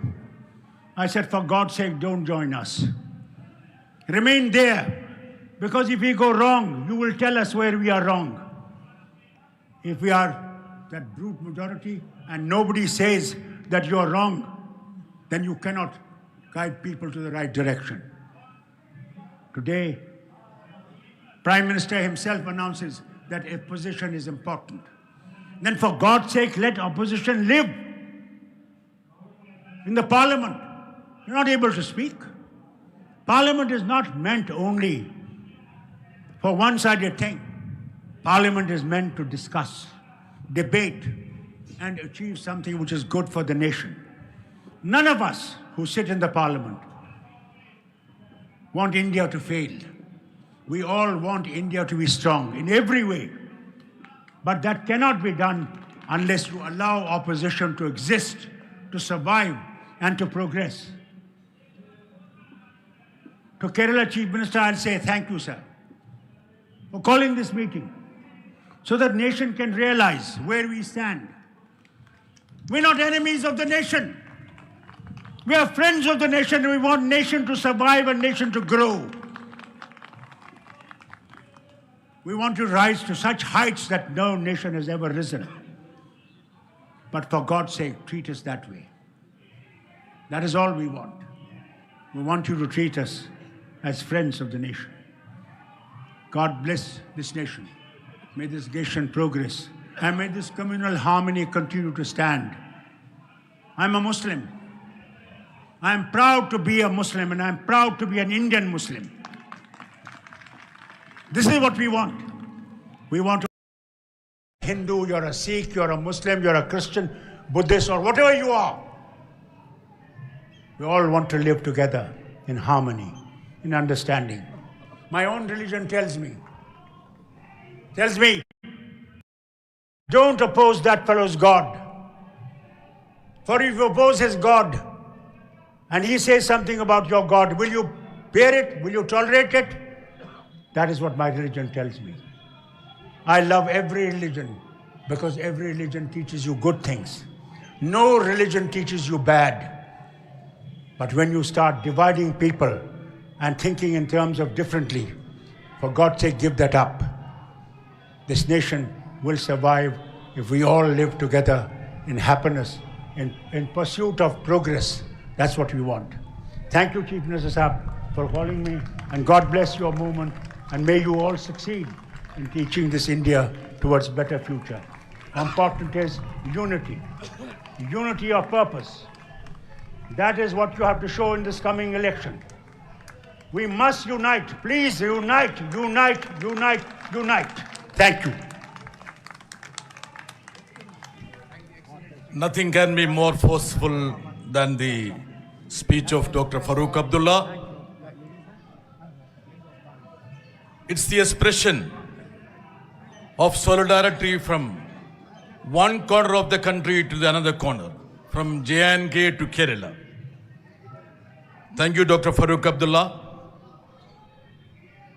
It's my privilege to invite none other than one of the bravest, valiant fighters of federalism, who has been bearing the brunt of the onslaught of the center, who is being chased by the center agencies just for standing against the atrocities and oppression of the union government. Delhi government has been always supportive of Kerala. And let me invite the brave son of federalism, Shri Kejriwal, to address this gathering.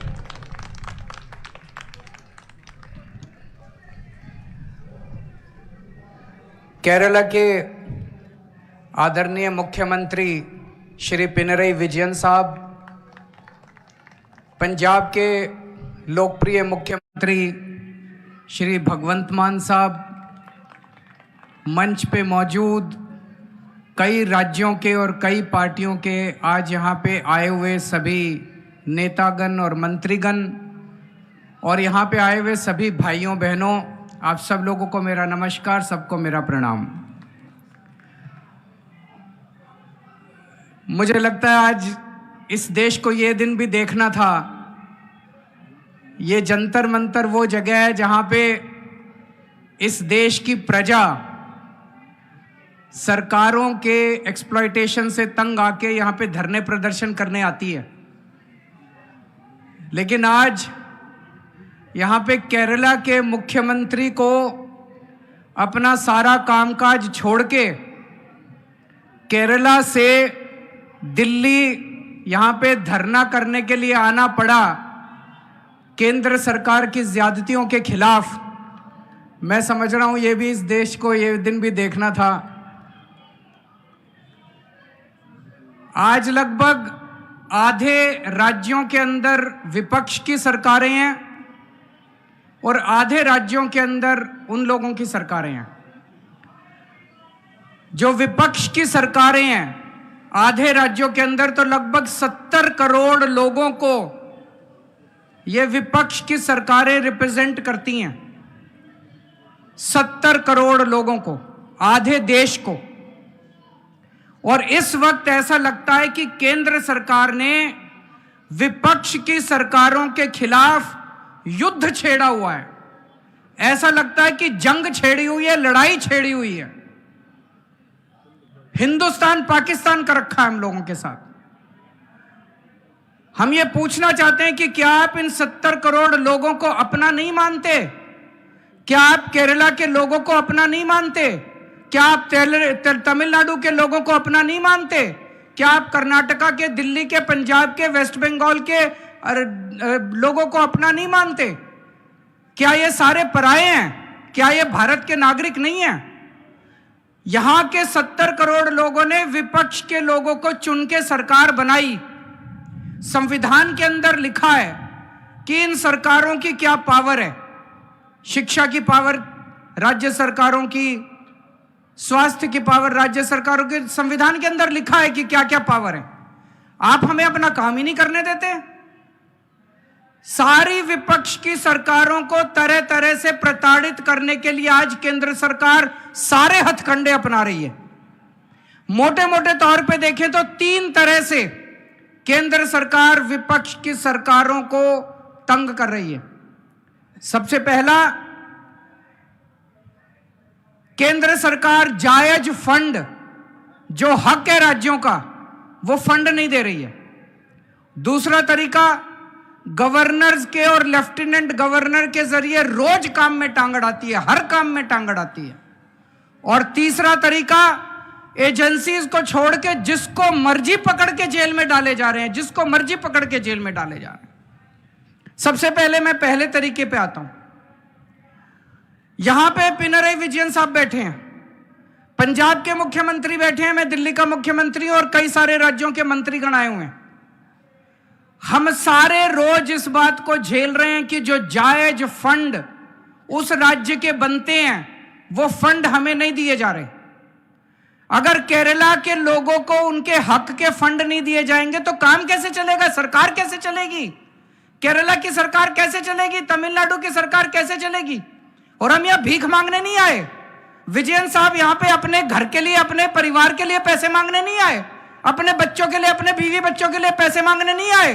वो केरला के लोगों के लिए पैसे मांगने आए हैं। आज पंजाब के मुख्यमंत्री यहां अपने 3 करोड़ लोगों के लिए फंड मांगने के लिए आए हैं।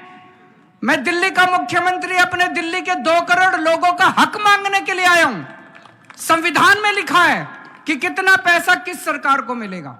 ये वाला टैक्स आएगा, मैं इनकम टैक्स में था, ये थोड़ा सा ज्यादा जानता हूं इसको।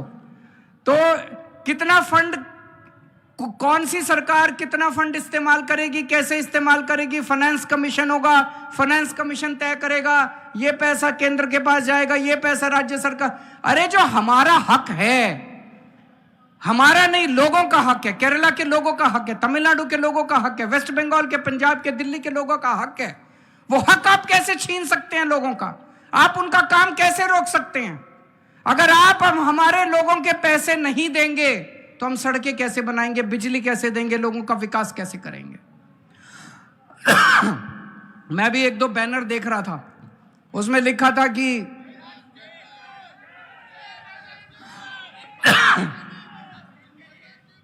केरला के 8400 करोड़ रुपए रोके हुए हैं। और मान साहब से मैं थोड़े दिन पहले बात कर रहा था, पंजाब के भी 8000 करोड़ से ज्यादा फंड रोके हुए हैं। अब एक फंड, अभी पंजाब सरकार थोड़े दिन पहले सुप्रीम कोर्ट में गई कि हमारा पैसा रिलीज नहीं कर रहे। आरडीएफ का पैसा, आरडीएफ लगभग 4-5 हजार करोड़ बनता है, 5500 करोड़ रुपया आरडीएफ का, रूरल डेवलपमेंट फंड का पैसा इस्तेमाल रिलीज नहीं कर रहे। केरल भी गया, सुप्रीम कोर्ट की हेयरिंग अब अगले हफ्ते फिक्स हुई है और तुरंत केंद्र सरकार से फोन आ गया, आइए बैठ के बात करते हैं। तो हम छोटी छोटी बातों के लिए सुप्रीम कोर्ट जाएंगे क्या?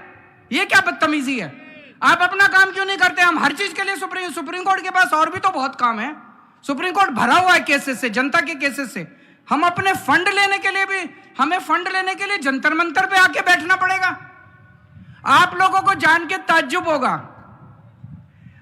दिल्ली के लोग मिलके साल में 2 लाख करोड़ रुपए का इनकम टैक्स देते हैं, 2 लाख करोड़।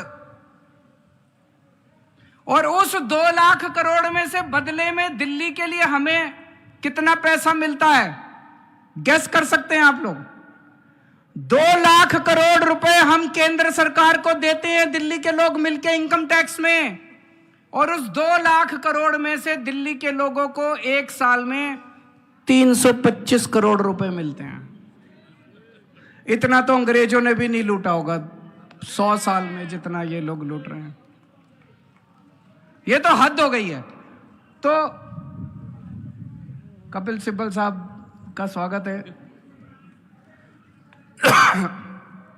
दूसरी चीज, गवर्नर्स और लेफ्टिनेंट गवर्नर्स के जरिए ये जिस तरह से सरकारों को तंग कर रहे हैं, संविधान के अंदर साफ साफ लिखा है कि ये हमारे सब्जेक्ट्स हैं। उन सब्जेक्ट्स के अंदर भी रोज गवर्नर हर राज्य के अंदर टांग अड़ा रहे हैं। सबसे इंटरेस्टिंग तो अभी पंजाब के अंदर हुआ। पिछले साल पंजाब सरकार ने बजट सेशन, अपनी असेंबली का बजट सेशन कॉल करने के लिए गवर्नर के पास फाइल भेजी।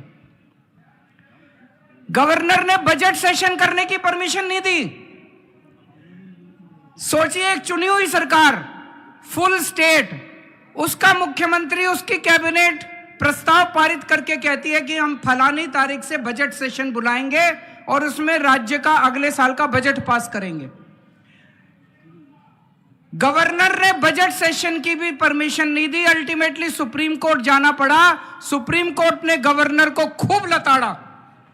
लेकिन प्रॉब्लम यह है कि इनको लताड़ का, गाली गलौज का, इनको सुप्रीम कोर्ट रोज लताड़ता है, इन लोगों को, इनको कोई फर्क ही नहीं पड़ता। तो इस तरह से दिल्ली के अंदर तो आप सब लोग देख ही रहे हैं कि हर काम के अंदर किस तरह से लेफ्टिनेंट गवर्नर हर काम के अंदर, छोटे से छोटे काम के अंदर टांग अड़ा रहे हैं। और तीसरा तरीका है ईडी। यह अब इनका एक नया हथियार आ गया, ईडी। अभी तक इस देश के अंदर यह कानून होता था कि अगर आपने कोई क्राइम किया तो उसकी जांच होती थी, फिर उसमें मुकदमा चलता था। मुकदमे में तय होता था कि कौन कौन दोषी है, कौन कौन निर्दोष है। जो दोषी है उसको सजा मिलती थी, वो जेल जाता था।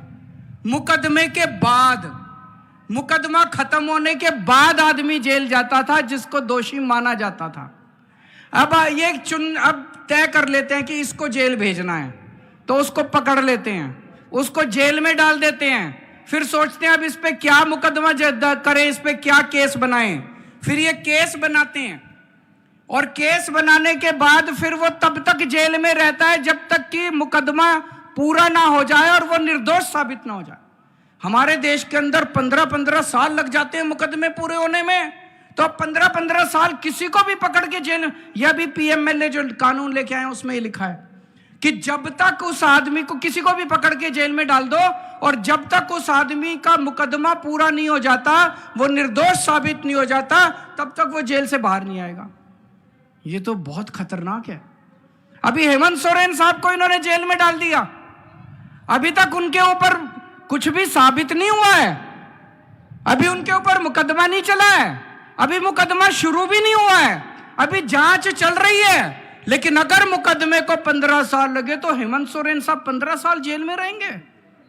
और ये तो किसी को भी कर दें, कल मुझे पकड़ के जेल में डाल देंगे, विजयन साहब को पकड़ के जेल में डाल देंगे, स्टालिन साहब को पकड़ के जेल में डाल देंगे, सीतारमैया साहब को पकड़ के जेल में डाल देंगे, सुखविंदर जी को, किसी भी को भी पकड़ के जेल में डाल देंगे और सरकार गिरा देंगे। हेमंत सोरेन साहब को जेल में डाला, उसके बाद 48 घंटे तक ये लोग तोड़ने की कोशिश करते रहे, जेएमएम को तोड़ देते हैं। ये तो भगवान का भला, और जेएमएम वालों का महान है, जेएमएम वाले जो टूटे नहीं इनके सामने। तो ये अब ये किसी भी को भी पकड़ के जेल में डाल देंगे, उसकी सरकार तोड़ देंगे और फिर अपनी सरकार बना लेंगे। ये क्या चल रहा है इस देश के अंदर? कह रहे हैं केजरीवाल भ्रष्ट है। मैं पूछना चाहता हूं, मैंने दिल्ली में बिजली सस्ती, बिजली फ्री कर दी दिल्ली के अंदर। मध्य प्रदेश में गुजरात में, उत्तर प्रदेश में सबसे महंगी बिजली मिल रही है देश में। तो बिजली फ्री करने वाला चोर है कि बिजली महंगी करने वाला चोर है? दिल्ली में मैंने सबका इलाज मुफ्त कर दिया, चाहे गरीब हो चाहे अमीर हो। सरकारी अस्पताल में चले जाओ, सबका दवा दारू सब फ्री। मध्य प्रदेश में, गुजरात में, उत्तर प्रदेश में चले जाओ, इतना महंगा इलाज, सरकारी अस्पतालों का बेड़ा गर्क कर दिया इन लोगों को। मैं पूछ रहा हूं, लोगों का इलाज फ्री करने वाला चोर है कि लोगों का इलाज महंगा करने वाला चोर है? किसी को भी पकड़ के चोर चोर चोर चोर चिल्लाना चालू कर देते हैं लोग। तो दोस्तों, देश का बहुत बुरा हाल है। मैं विजयन साहब को बहुत बहुत बधाई देना चाहता हूं। उन्होंने आज ये अलख जगाई है, सबको इकट्ठा किया है। ये देश केवल हमारा नहीं है, ये देश 140 करोड़ लोगों का है।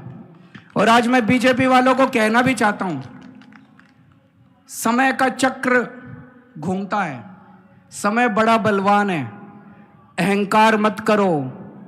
भगवान ना करे कल समय का चक्र जब घूमेगा और तुम इधर होगे और हम उधर होएंगे, कहीं ऐसा ना हो कि यही कानून तुमको खाने के लिए दौड़े उसके बाद। जय हिंद।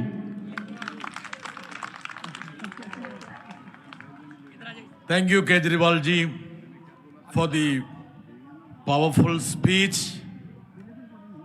സർക്കാരുകളെ അട്ടിമറിക്കാൻ കുതിരക്കച്ചവടം മാത്രം പോരാതെ വരുമ്പോൾ മുഖ്യമന്ത്രിമാരെയും നേതാക്കന്മാരെയും പിടിച്ച് ജയിലിലിടുന്നൊരു പുതിയ രീതിയിലേക്ക് രാജ്യത്തിൻ്റെ രാഷ്ട്രീയം മാറിയിരിക്കുകയാണെന്നാണ് ശ്രീ കേജ്രിവാൾ പറഞ്ഞത്. അദ്ദേഹം അവസാനം പറഞ്ഞ വാചകം വളരെ പ്രസക്തമാണ്. സമയം മുമ്പോട്ട് പോയിക്കൊണ്ടിരിക്കുകയാണ്. ഇപ്പുറത്തുള്ളവർ അപ്പുറത്തേക്ക് വരും, ഞങ്ങൾ അപ്പുറത്ത് വരുമ്പോൾ എന്തായിരിക്കും ഇന്ത്യൻ രാഷ്ട്രീയമെന്ന് കാണിച്ചു കൊടുക്കാമെന്ന് പറഞ്ഞു. അദ്ദേഹത്തിൻ്റെ സഹപ്രവർത്തകൻ, the chief minister of Punjab, he was a Lok Sabha member, a versatile personality, a singer, an artist. He succeeded in making the governor to run away from Punjab. The valiant fighter, Bhagwant Mann. बहुत बहुत धन्यवाद। सबसे पहले honourable chief minister of Kerala Shri Vijayan ji, मैं उनका बहुत धन्यवाद करता हूं कि उन्होंने आज संविधान को बचाने के लिए, डेमोक्रेसी को बचाने के लिए, फेडरल स्ट्रक्चर को बचाने के लिए एक पहल की है। हम सबको यहाँ बुलाया है। हमारे लिए, हमारी पार्टी के लिए ये जगह बेगानी नहीं है। हमारी पार्टी पैदा ही यहाँ से हुई थी, जंतर मंतर से। तो जैसा कि हमारे पार्टी के नेशनल कन्वीनर और क्रांतिकारी नेता श्री अरविंद केजरीवाल साहब ने कहा कि ये दिन भी देखना था कि मुख्यमंत्री बनने के बाद भी यहाँ आना पड़ रहा है। हमें अपने अपने सेक्रेटरीट में होना चाहिए था, हमें अपने अपने ऑफिसेज में होना चाहिए था। पॉलिसीज, बजट के दिन चल रहे हैं, बजट बना रहे होते हम लोग। अब कहां इनसे अपने हक मांगने के लिए हमें जंतर मंतर पे आना पड़ रहा है। देश को बचाने के लिए हम सबका एक रहना बहुत जरूरी है। पंजाब एग्रेरियन स्टेट है, food ball of India. Punjab में हम 182 लाख मीट्रिक टन हर साल चावल पैदा करके देश को देते हैं। और हमारा आरडीएफ का पैसा, रूरल डेवलपमेंट फंड, जिसका सीधा संबंध मंडियों और मंडियों को जाती हुई सड़कों से है, 5500 करोड़ रोक रखा है। हम सुप्रीम कोर्ट में घूम रहे हैं। हमारे गवर्नर साहब हमारे सेशन को इलीगल कह देते हैं कि जो सेशन चल रहा है इलीगल है। हमको सेशन बीच में बंद करके माननीय श्री चंद्रचूड़ जी के पास जाना पड़ता है। फिर पहली पेशी में वहां मान जाते हैं, हाँ जी लीगल है, जो कहोगे। भाई पहले ही मान जाते, हमारा काम क्यों रोक रहे हो आप लोग? मतलब पंजाब में बीजेपी इज नो वेयर। 117 में से 92 हमारे एमएलए हैं, बीजेपी के 2 हैं। चाहें तो स्कूटर पर बैठकर भी विधानसभा आ सकते हैं वो, लेकिन यहां वो अपोजिशन में नहीं है। वहां गवर्नर अपोजिशन होता है, वो हर रोज कोई ना कोई चिट्ठी निकालता है। मैंने कभी नहीं देखा कि गुजरात के गवर्नर ने किसी मुख्यमंत्री को चिट्ठी लिखी हो, उत्तर प्रदेश के गवर्नर ने कोई चिट्ठी लिखी हो, नहीं। तमिलनाडु का गवर्नर लिखता है, केरला का। और जब हमारे पक्ष में फैसला आया माननीय उच्च न्यायालय का कि गवर्नर जो है वो सिलेक्टेड है, इलेक्टेड राज करेंगे डेमोक्रेसी में, आप रोक नहीं सकते, डिक्टेट नहीं कर सकते, आप जो है किसी बिल पर बैठ नहीं सकते, जा तो वापस गवर्नमेंट को भेजो, या राष्ट्रपति को भेजो, या साइन करो। यही चीज लेके केरला की सरकार वहां गई सुप्रीम कोर्ट में। सुप्रीम कोर्ट ने क्या कहा कि हमने परसों, जब इनके वकील को कहा कि परसों हमने पंजाब का एक फैसला दिया था, वो पढ़ के मेरे पास अगले हफ्ते आ जाना, अगले हफ्ते उनका पढ़ लिया, यही फैसला केरला में लागू होगा। हमें सुप्रीम कोर्ट में बात में सुप्रीम कोर्ट में जाना पड़ रहा है।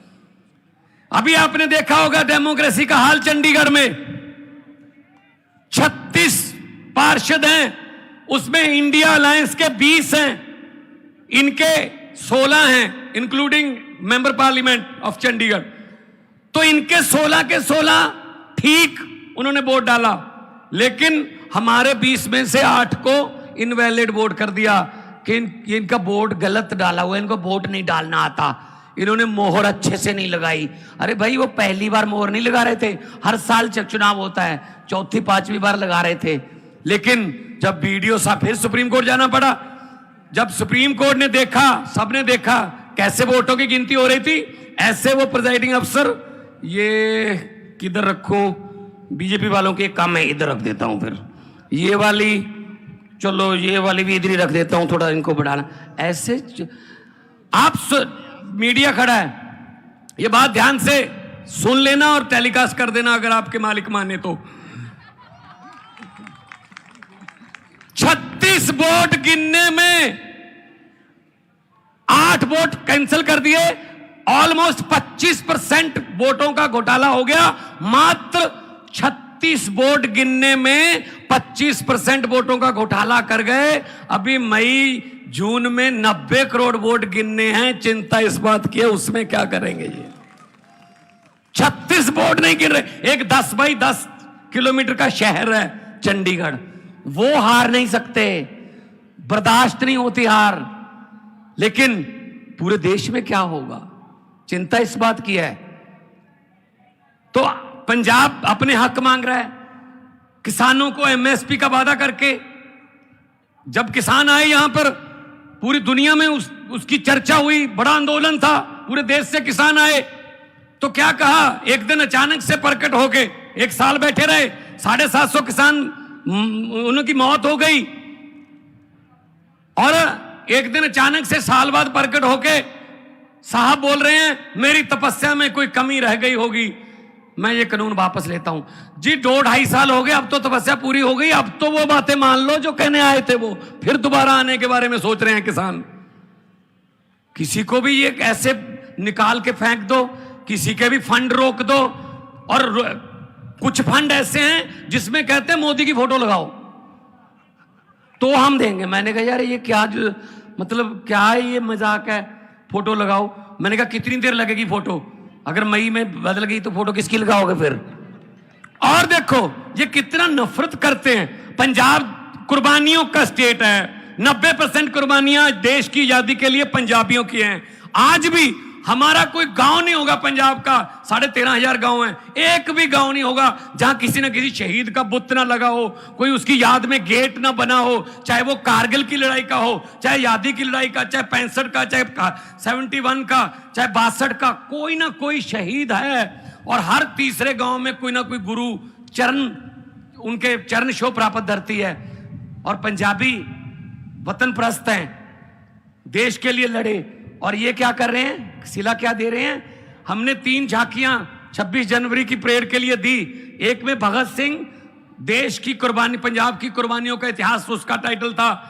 भगत सिंह, राजगुरु सुखदेव, करतार सिंह सराबा, महाराजा रणजीत सिंह, जलियांवाले बाग का जो कांड हुआ सब था उसमें। दूसरे में माई भागो, first lady Sikh warrior, first my भागो जो लड़ी, बहुत दलेरी से लड़ी। और तीसरा था पंजाब का कल्चर, हमारा जो लंगर की प्रथा, हमारा जो फुलकारियां, हमारा गिद्दा भंगड़ा, तीनों रिजेक्ट कर दी भाई साहब। पंजाब की झांकी नहीं थी 26 जनवरी में। क्या पंजाब आजादी के जश्न 15 अगस्त 26 जनवरी पंजाब के बिना मना लोगे? ये कौन होते हैं भगत सिंह को रिजेक्ट करने वाले? ये कौन होते हैं करतार सिंह सराभा को, लाला लाजपत राय को रिजेक्ट करने वाले? देश के मालिक बन के बैठ गए। देश इनके बाप की जगीर है क्या? हमारे पुरखों ने, हमारे बुजुर्गों ने लड़ाई लड़ी, हमको देश लेके दिया, और ये बैठ गए प्रधानमंत्री की कुर्सी पर बैठ गए। वहां जो भी मुंह में आता है बोल देते हैं। कल तो बड़ी राज्यसभा में फेडरल स्ट्रक्चर की बातें हो रही थी कि मैं जब मुख्यमंत्री होता था मुझे यूपीए तंग करती थी, अब क्या हमें सम्मानित कर रहे हो तुम लोग? अब भी तो तंग ही कर रहे हो। मैंने तो पार्लियामेंट में बोल दिया था, क्योंकि कविता एक ऐसी चीज है, जहां ना पहुंचे रवि वहां पहुंचे कवि। एक तरफ आधे घंटे का भाषण, एक तरफ 3-4 लाइनें बस। मैंने बोल दिया था, मेरे सामने बैठे थे पार्लियामेंट में, जब डी राजा जी, मेरे और बहुत से साथी बैठे हैं जो पार्लियामेंट में अभी भी हैं, तो मैंने बोल दिया, मैंने कहा 15 लाख की रकम लिखता हूं तो कलम रुक जाती है। हर बात पे जुमला चल रहा है ना। 15 लाख की रकम लिखता हूं तो कलम रुक जाती है। काले धन के बारे में सोचता हूं तो स्याही सूख जाती है। मोदी जी, हर बात ही जुमला निकली। अब तो यह भी शक है क्या चाय बनानी आती है? शायद वो भी ना आती हो, वो भी जुमला ही होगा। हर बात पे जुमला। कुछ तो सच बोल दो इस देश के लिए, कुछ तो सच बोल दो देश के लिए। तेल बेच दिया, रेल बेच दिया, भेल बेच दिया, एयरपोर्ट बेच दिए। जैसा कि कहा जा रहा था कि केरला में हम कहते हैं इंटरनेशनल एयरपोर्ट कर दो, नहीं कर रहे। ऐसे ही हमारे साथ कर रहे हैं। मोहाली और अमृतसर को इंटरनेशनल कर दो, पूरी दुनिया में पंजाबी बसते हैं, हमें दिल्ली का सफर आना जाना जो है कम हो जाएगा। नहीं करते, अपने बंदों को दे रखे हैं सारा कुछ। लेकिन हम यहां, जैसा कि अरविंद केजरीवाल साहब कह रहे थे, हम भीख मांगने नहीं आए, हम अपना हक मांगने आए हैं। हमारा जीएसटी का पैसा, हमारा एनएचएम का पैसा, हमारा आरडीएफ का पैसा और स्कीमों का पैसा रोक रखा है। ऐसे ऐसे आप दरियाओं को रोक नहीं सकते। दरिया अपना रास्ता खुद बनाते हैं। दरिया अपना रास्ता खुद बनाते हैं। जब मैंने कहा कि कोई बात नहीं, आप झांकी पंजाब की मत दिखाओ, मैंने 10 सेट बना लिए उसके, पूरे पंजाब में दिखाऊंगा मैंने कहा, और लोगों से पूछूंगा ये रिएक्ट होने वाली हैं? कौन है ये रिएक्ट करने वाले? कोई दफ्तर में बैठे बाबू, उनको क्या पता भगत सिंह की कुर्बानियां क्या थी? भगत सिंह ने लिखा था कि इश्क करना सबका पैदाइशी हक है, इश्क करना सबका पैदाइशी हक है, क्यों ना इस बार वतन की सरजमी को महबूब बना लिया जाए। वो कुर्बानियां करने वाले लोगों को ये रिजेक्ट कर रहे हैं। कौन होते हैं ये? तो जब मैंने कहा कि 26 जनवरी ना दिखाओ, मैं तो पंजाब में दिखाऊंगा, तब से मेरे पास लेटर आ रहे हैं, सर अगली 15 अगस्त, अगली 26 जनवरी, फिर 15 अगस्त, फिर 26 जनवरी, 3 साल की गारंटी लेते हैं कि पंजाब की झांकी इसमें होगी। मैंने कहा 3 साल की गारंटी तो लेते हो, अपने आप की गारंटी लेते हो क्या? तुम होगे 15 अगस्त तक? क्या पता कौन डिसीजन लेगा? जैसा कि अरविंद जी ने कहा, कौन इधर होगा, कौन इधर होगा, ये तो जनता डिसाइड करती है, पब्लिक है, सब जानती है। तो मैं ज्यादा समय नहीं लूंगा, बहुत सीनियर लोग बैठे हैं, बहुत बातें होनी है, मैं तो छोटा हूं, लेकिन हां, देश का प्यार दिल में है। और यही कहूंगा, ये अभी जो कर रहे हैं देश में, नफरत की राजनीति कर रहे हैं। हम तो स्कूलों की, अस्पतालों की, बिजली की, इंफ्रास्ट्रक्चर की राजनीति करते हैं। मैं तो यही कहूंगा कि लंबे सफर को मीलों में मत बांटिए, लंबे सफर को मीलों में मत बांटिए, कौम को कबीलों में मत बांटिए। एक बहता दरिया है मेरा भारत देश, इसको नदियों और झीलों में मत बांटिए। बहुत बहुत धन्यवाद, बहुत बहुत शुक्रिया जी। जय Hind. Thank you, Mr. Bhagwan Man. Since Mr. Kejriwal and Mr. Bhagwan Man has to leave, let them go with the love and affection of Keralites. ഹിന്ദിയിലാണ് അദ്ദേഹം സംസാരിച്ചിരുന്നെങ്കിലും ഹിന്ദി അറിയാത്തവർക്ക് പോലും മനസ്സിലാകുന്ന രീതിയിലുള്ള സംസാരമായിരുന്നു. ഭഗത് സിംഗിന്റെയും രാജ്ഗുരുവിന്റെയും സുഖദേവിന്റെയും നാട്. രാജ്യത്തിന് വേണ്ടി രക്തസാക്ഷിയാകാത്ത ഒരു ഗ്രാമം പോലും പഞ്ചാബിലില്ല. എങ്കിലും പഞ്ചാബിയെ ദേശസ്നേഹം പഠിപ്പിക്കാൻ ഇറങ്ങിയിരിക്കുകയാണ് മോഡിയും കൂട്ടരും. മാൻ പറഞ്ഞൊരു വാചകമുണ്ട്, ഇവിടെ കേരളത്തിന്റെ മുഖ്യമന്ത്രി വന്നത്, ഞങ്ങൾ വന്നത് ഭിക്ഷ തേടിയല്ല, അവകാശം ചോദിച്ചാണ് ഞങ്ങൾ വന്നത്. ആ അവകാശത്തിന് വേണ്ടിയുള്ള പോരാട്ടമാണെന്നാണ് അദ്ദേഹം പറഞ്ഞത്. Next speaker, of course, the legal luminary, who is one of the brilliant parliamentarians, my senior colleague in Rajya Sabha, who has been a champion of federalism. Let me invite Shri Kapil Sibal ji to address this gathering.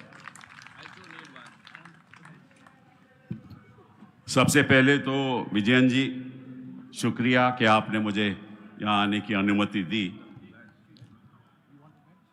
संघीय ढांचा की बात हो रही है, मैं ज़्यादा वक्त नहीं लूँगा, लेकिन आपको समझाना चाहता हूँ कि संघीय ढांचा कैसे तोड़ा जा रहा है, हमारा फेडरलिज्म कैसे तोड़ा जा रहा है.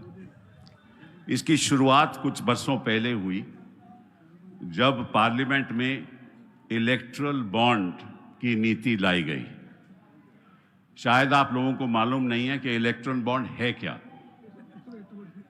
कोई भी देश का उद्योगपति या कोई भी देश का ऐसा शख्स जिसने बाहर पैसा रखा हो, वो पैसा यहाँ ला सकता है और एक इलेक्टरल बॉन्ड द्वारा किसी भी राजनीतिक दल को दे सकता है.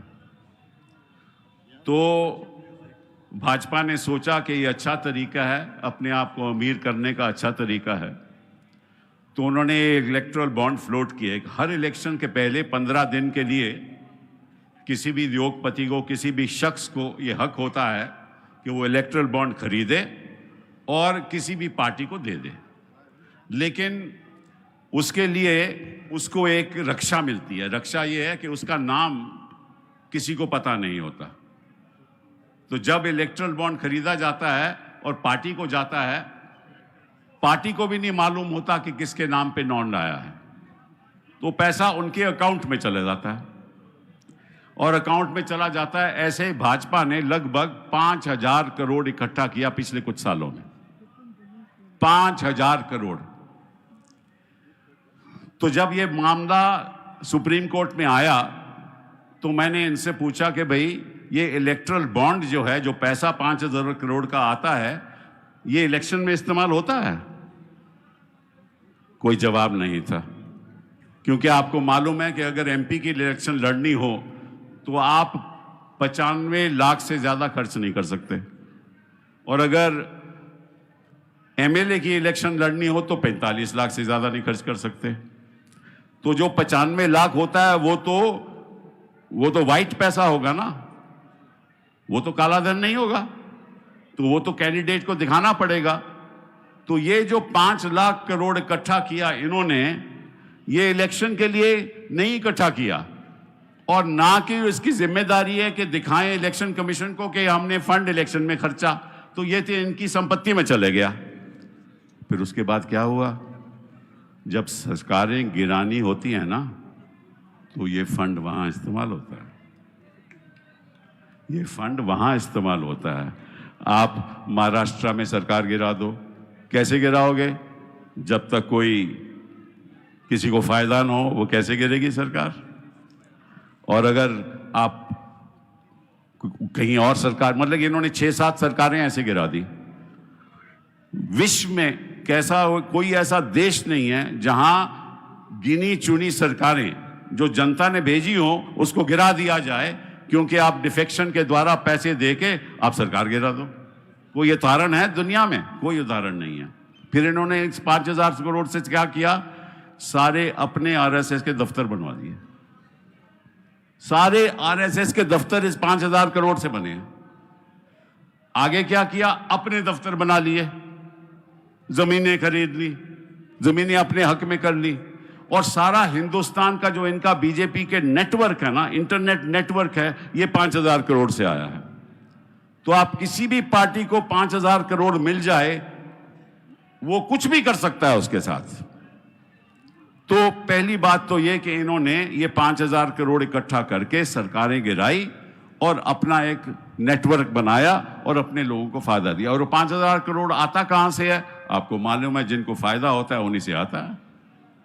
आपको मालूम है किन किन को फायदा होता है, वहीं से आता है ये, और किसी को मालूम नहीं। हम अगर पूछें कि भैया किसने पैसा दिया, कोई जवाब नहीं, क्योंकि इनका हक है, कानून में लिखा है कि अगर जिसने भी पैसा दिया उसका नाम किसी को बताया नहीं जाएगा। लेकिन इनको मालूम है वो नाम, क्योंकि वो नाम तो फाइनेंस मिनिस्ट्री में होता है। तो अगर कोई नहीं देगा तो उनके खिलाफ ईडी हो जाएगी, देगा तो ईडी नहीं जाएगी। तो पहली बात तो ये, इलेक्टोरल बॉन्ड द्वारा इन्होंने अपने पक्ष में पैसा इकट्ठा कर दिया। फिर इन्होंने ईडी का कानून बना लिया। कानून लोग कहते हैं कि कांग्रेस ने बनाया, कांग्रेस ने नहीं बनाया।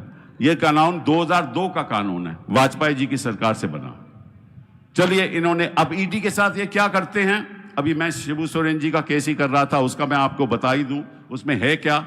इन्होंने कहा शिबू सोरेन जी को कि आपने एक ऐसी जमीन बेनामी है, वो जमीन झारखंड में कहीं है, दूर दराज कहीं है, रूरल सेक्टर में है, देहात में है, 8.5 एकड़ जमीन है, वे बेनामी है। इन्होंने पूछा बताइए कैसे बेनामी है। कहते हैं क्योंकि उसमें लिखा किसी और का नाम है, लेकिन वो और कहता है भाई आपकी जमीन है। तो हमने कहा कि साहब वो तो ट्राइबल लैंड है, जिसको हम बुनियादी लैंड कहते हैं। बुनियादी लैंड ऐसा है, ऐसी जमीन है जो किसी को दी नहीं जा सकती। ट्राइबल लैंड किसी को ट्रांसफर नहीं हो सकती। कि भैया अगर ट्रांसफर ही नहीं हो सकती तो मेरी बेनामी कैसे हो गई। तो कोई जवाब नहीं था। उन्होंने कहा कि किसी वहां कोई औरत बैठी हुई थी, उसने कहा था कि यह मंत्री जी की जमीन है, तो इस आधार पे उसको गिरफ्तार कर दिया। इसी आधार पे उसने कहा कि साहब मैंने सारी जो भी मेरे पास जमीनें हैं, मैंने सारे उसके सब इनकम टैक्स तो बता रखा है, और मैंने 2007 के बाद कोई जमीन ही नहीं खरीदी। ये जमीन 2009 की है, और एफआईआर कब फाइल हुआ है 2024 में। 9 की जमीन 2024 में एफआईआर फाया, कहा कि बेनामी है, वहां कोई नाम नहीं है, उस शख्स को जानता नहीं है, ये बिक्री ही नहीं इसकी हो सकती, और वो बेचारा आज अंदर है। इसका क्या किया जाए। केजरीवाल जी कह रहे थे कि हम सब अंदर होंगे। अरे भैया सिब्बल साहब कहां ले खड़े हुए हैं। अगर आप ही अंदर होगे तो हम आपको बचाएंगे, खड़े रहेंगे, हमेशा खड़े रहेंगे। कौन आपको अंदर ऐसे कर सकता है। तो अब ईडी के साथ ये क्या कर रहे हैं। एनफोर्समेंट डायरेक्टर को ये कहते हैं कि आप ऐसा करो, एक अधिकारी के पास चले जाओ, चाहे वो छत्तीसगढ़ में हो, चाहे झारखंड में हो, चाहे दिल्ली में हो, अधिकारी के पास चले जाओ। उस अधिकारी को पूछो कि तू अपने 10 साल की रिटर्न मुझे दिखा। तो वो उसको दिखानी पड़ती है। फिर उसको कहते हैं कि तू अपनी बीवी की रिटर्न दिखा, तो बीवी की रिटर्न दिखानी, बच्चों की रिटर्न दिखा, उसको धमकाते हैं। तो सारा जो एडमिनिस्ट्रेशन है उस प्रांत का, वो जो आईएएस अफसर है वो कहता है कि मैं किस झंझट में पड़ा हूं, मैं काम ही नहीं करता। वो चीफ मिनिस्टर की नहीं सुनता। फिर जो चीफ मिनिस्टर के अधिकारी हैं उसके नजदीक काम करते हैं, उसके पास चले जाते हैं और उससे फिर पूछताछ शुरू करते हैं। तो सारा इन्होंने, और ये जो ईडी है ये अगर एफआईआर कर दे कर्नाटका में तो गिरफ्तारी केरला में भी हो सकती है। आपको मालूम है कि जब सीबीआई का कानून बना था तो सीबीआई के कानून में ये लिखित था कि बिना प्रांत की अनुमति से आप वहां नहीं जा सकते और केस नहीं प्रोसिक्यूट नहीं कर सकते। लेकिन ईडी के कानून में ऐसा कुछ नहीं है। आप किसी भी प्रदेश में जाकर कोई भी तफ्तीश शुरू कर लो, कोई भी एफआईआर शुरू कर लो। इन्होंने हर जहां जहां भी ऑपोजिशन स्टेट हैं, इन्होंने सबके खिलाफ ईडी का चालू कर दिया है। उसका मतलब ये है कि, और फिर प्रधानमंत्री जी पार्लियामेंट में बोलते हैं कि हम सब भ्रष्ट हैं। तो मैंने एक काम किया, मैंने इलेक्शन कमीशन में जाकर हर एक कैंडिडेट जब वो इलेक्शन लड़ता है अपना नाम देना पड़ता है उसको, और अपनी जो भी उसकी संपत्तियां देनी पड़ती है, और साथ साथ में उसके खिलाफ कौन से केस हैं वो भी बताना पड़ता है। हम सब बताते हैं। तो इनके एमपी के खिलाफ कितने केस हैं, इनके चीफ मिनिस्टर के खिलाफ भी कितने केस हैं। कोई 302 मर्डर का केस है, कोई चोरी का केस है, कोई किडनैपिंग का केस है। तो मैं इनसे पूछना चाहता हूं कि आज तक कभी उनकी ईडी उनके पास गई? आज तक नहीं गई। मतलब कि इनके अपने लोग जिनके खिलाफ बड़े बड़े संगीन मामले हैं वहां तो ईडी जाती नहीं है। इनके प्रदेश के जो मुख्यमंत्री हैं जिनके खिलाफ केस दारिज हो चुके हैं, वहां तो ईडी जाती नहीं है। तो ईडी केवल ऑपोजिशन लीडर्स के लिए है, इनके लिए नहीं है। तो एक तो ये पैसा का इस्तेमाल करते, एक ये ईडी का इस्तेमाल करते, इसने सारे संघीय ढांचे को खत्म कर दिया है। तीसरी बात ये क्या कहते हैं कि हमारे संविधान में लिखा है कि हमारा हक है, हर प्रांत का हक है कि वो अपनी जो आर्थिक स्थिति है उसके आधार पे कैसे उसको आगे बढ़ना है। वो सरकार से, जनता से पैसा बॉन्ड के द्वारा भी ले सकती है, वो जनता, वो उनकी पब्लिक सेक्टर कॉरपोरेशन भी पैसा ले सकती हैं। तो अब फाइनेंस मिनिस्ट्री ने ये कह दिया, सरकार ने ये फैसला किया है कि हम ये आपको पैसा नहीं लेने देंगे, क्योंकि आप सही तरीके से आपकी आर्थिक स्थिति नहीं चला रहे। मतलब कि सेंट्रल गवर्नमेंट तो जितना मर्जी पैसा ले, जितना मर्जी खर्च, फजूल खर्ची करे। मैं आपको बताता हूं हो क्या रहा है, ये रहा है कि ये पैसा, जो पैसा ये सेंट्रल इस्तेमाल कर रही है, ये लोगों को पैसा देने के लिए, खुश करने के लिए पैसा खर्च कर रहे हैं, और हमें अपना प्रदेश चलाने के लिए ये पैसा नहीं खर्च करने देते। ये एक बहुत भारी मामला है। और सबसे बड़ी बात और सबसे दुख की बात यह है कि प्रधानमंत्री जी कहते हैं कि नॉर्थ साउथ डिवाइड हो रही है। मुझे तो आज तक समझ नहीं आया कि नॉर्थ साउथ डिवाइड है क्या। आप तो धर्म के आधार पे लोगों में बंटवारा कर रहे हो। धर्म के, आपकी सारी नीति ही धर्म, राजनीति धर्म के आधार पे चलती है। उस दिन मैं एक पोस्टर देख रहा था जहां मोदी जी बहुत बड़े हैं, राम जी बड़े छोटे हैं। आपने देखा होगा। और राम जी मोदी जी की उंगली पकड़ के, मोदी जी उनकी उंगली पकड़ के उनको ले जा रहे हैं कि अयोध्या। मतलब क्या मोदी जी राम जी से भी बड़े हो गए? कमाल हो गया। और रोज रोज हिंदू हिंदू की बात करते हैं। मैं पूछता हूं कि असली हिंदू कौन है, ये बताइए मुझे। असली हिंदू वो है जो रोज झूठ बोलता है, या असली हिंदू है वो है जो सच्चाई के आधार पे आगे चढ़ता है? इसलिए असली हिंदू वो है वो जो नफरत फैलाता है। असली हिंदू वो है एक दूसरे को जो गले लगाता है। असली हिंदू तो वो है ना। असली हिंदू वो है कि या इंसान इंसान का बंटवारा करता है, वो असली हिंदू नहीं है। असली हिंदू वो है जो जब किसी दलित को मारा जाए तो कानून की कार्रवाई नहीं होती, वो असली हिंदू है। क्या असली हिंदू वो है जो किसी को बोले कि ये तू बोल, नहीं बोलेगा तो हम तुझे मारेंगे? क्या वो असली हिंदू है? मैं पूछना चाहता हूं मोदी जी से कि आप बताइए कि असली हिंदू कौन। एक दिन आप वर्णन कर दीजिए कि असली हिंदू कौन है। और मैं सच कहूंगा कि अगर जिस दिन उन्होंने ये बता दिया तो आपको पता चल जाएगा कि असली हिंदू हम हैं जो नफरत की राजनीति नहीं करते, जो भाईचारा की राजनीति करते हैं। खून तो सभी का था ना जो बहा था जब भारत स्वतंत्र हुआ। खून का रंग तो अलग नहीं होता। खून का कभी रंग अलग हुआ? हर इंसान की भावनाएं तो अलग नहीं होती, कभी भी नहीं होती, क्योंकि हम इंसान हैं। सबसे पहले हम इंसान हैं, उसके बाद हम देश के नागरिक हैं। और अगर हम इंसानियत ही भूल जाओगे तो आप कैसे देश चलाओगे? हाँ, आप इलेक्शन जीत सकते हो, एक बार दो बार जीत सकते हो, लेकिन जब तक देश आगे नहीं बढ़ेगा, देश की प्रगति नहीं होगी, सबको साथ लेकर नहीं चलोगे, तो ये देश विकसित भारत कैसे होगा जिसके आप सपने दिखाते हो कि 2047 में विकसित भारत हो जाएगा? कौन से विकसित भारत की बात कर रहे हो? ये कहते हैं कि देखिए हमने लोगों के लिए क्या किया, बहुत कुछ किया हमने, ये जनधन स्कीम चला दी हमने, इतना गेहूं दे दिया, इतने चावल दे दिए, सब कुछ दे दिया। मैं इनसे पूछना चाहता हूं, ये आपने दिया? मैं वकील हूं ना, मैं करोड़ों रुपया टैक्स देता हूं, मेरे पैसे इसी तो आप दे रहे हो ना, अपने पैसे तो नहीं दे रहे। पैसा मेरा देते हो आप और कहते हो कि मैंने आपके लिए कुछ किया। अरे किया तो मैंने किया, टैक्स तो मैं देता हूं। तो ये कौन सा फरेब है? ये तो आपका, अगर आप उस इंसान को अपने पैरों पे खड़े होने की ताकत दो तो मैं मानूंगा कि आप सही काम कर रहे हो। लेकिन जो पिछड़े हैं वो तो पिछड़े हैं, जो गरीब हैं वो और गरीब हो गए।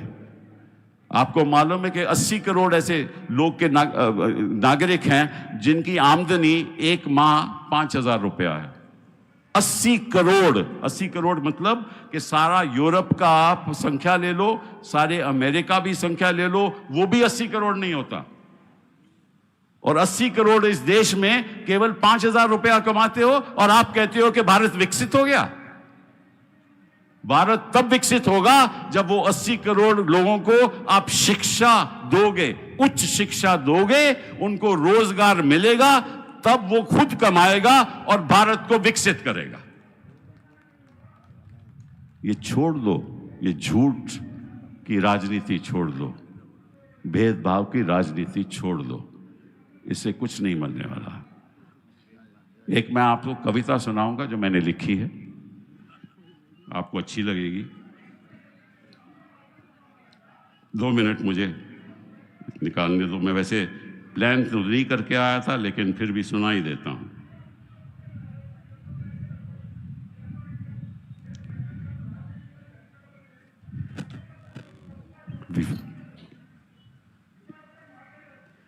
ये इनके लिए, मोदी जी के लिए है। यह है कि मंजिल पे पहुंच के करूंगा क्या, मंजिल पे पहुंच के करूंगा क्या, वहां से वापस भी आना लाजमी है। मंजिल पे पहुंच के करूंगा क्या, वहां से वापस भी आना लाजमी है। ऐसा नशा के छोड़कर करूंगा क्या, मैं खाने का दोस्ताना लाजमी है। दूर होकर भी बता करूंगा क्या, तेरे शहर में घर बसाना लाजमी है। अपना बना के तूने अब ठुकरा दिया, अपना बना के तूने अब ठुकरा दिया, फिर भी तुझको अपना बनाना लाजमी है। गली गली में ये जो आग लग रही है, गली गली में ये जो आग लग रही है, उस आग को हमें बुझाना लाजमी है। खुदा के वास्ते इस दहशती को छोड़ दे तू, खुदा के वास्ते इस दहशती को छोड़ दे तू, ये गुलिस्तां उजाड़ना क्या लाजमी है।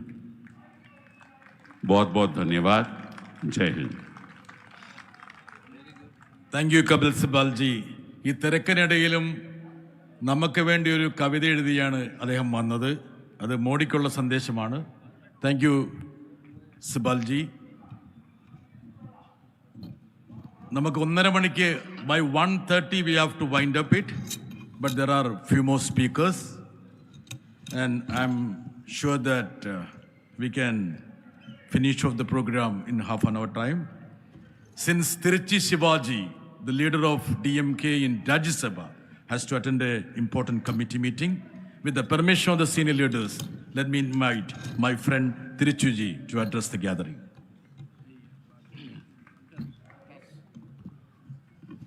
Honorable Chief Minister of Kerala, Pinarayi Vijayan, General Secretary of Marxist Communist Party, Mr. Sitaram Yechury, General Secretary of CPI, Comrade D. Raja, and other political leaders on the dais, members of Parliament, ministers and MLAs from Kerala, good morning to all. I, on behalf of DMK, and our leader, the Chief Minister of Tamil Nadu, Honorable Mr. M.K. Stalin, I have come here to express our solidarity to your protest. I would like to recall our founder leader, Anna. In 1968, when he was Chief Minister and after a year before his demise, he wrote a letter to the party cadre addressing, "My dear brother, you have made me the Chief Minister of a state, but I am not happy about it. I am very unhappy for the only reason that in the Constitution of India says it is a federalist country, but in practice, the center are heaping powers more and more and the states are being victimized. So high time we have to mobilize the people and fight for state autonomy and to make India a federalist country. The letter of Anna, we call it as his will. And later, Dr. Kalaignar, who assumed the chief ministership, he also followed the same footsteps and he constituted Rajamannar Committee to look into the center-state relations. And that report is even being referred by anyone who goes into the center-state relations. And the incumbent chief minister, Mr. M.K. Stalin, is also continuing on the same path. We have all assembled here, thanks to the efforts of the Kerala chief minister, only to make this country realize that we are all against the authoritarianism of the union government headed by the BJP party. The states are being suppressed. Our rights are being usurped. And all the laws they are legislating and the manner they legislate the laws, which are draconian in nature and transgressing into the powers of the state, we, the DMK and the left parties, fight tooth and nail on the floor of the house in the parliament. So also in the coming days, our responsibility is more. Very importantly, we have to emphasize here that the governors in the states where the opposition parties are ruling, their activities are extra-constitutional. It is unwarranted, their activities. They are not allowing the elected state governments to even legislate laws. And while addressing the assemblies, instead of reading out the government note, they just truncate it, they fracture it and read to their own wish. In Tamil Nadu, the governor of Tamil Nadu does the same, and the Kerala governor, what he is doing, everyone knows. Have you ever heard of any governor in the independent India sitting in a street and making dharna? And the Tamil Nadu governor, while addressing the selected candidates of UPSC, IPS and IAS, instead of advising them by way of his experience how to perform in future, he has advised them, in future, when you assume office, if there is a controversy between the state government and the union government, I suggest you have to stand by the union government. So he has not advised them to stand by the constitution. They are advising against the states. This should not happen. And DMK's ultimate slogans are two. Number one, state autonomy. Number two, abolish governorship. To achieve all these things, the 2024 elections is the only opportunity available to us.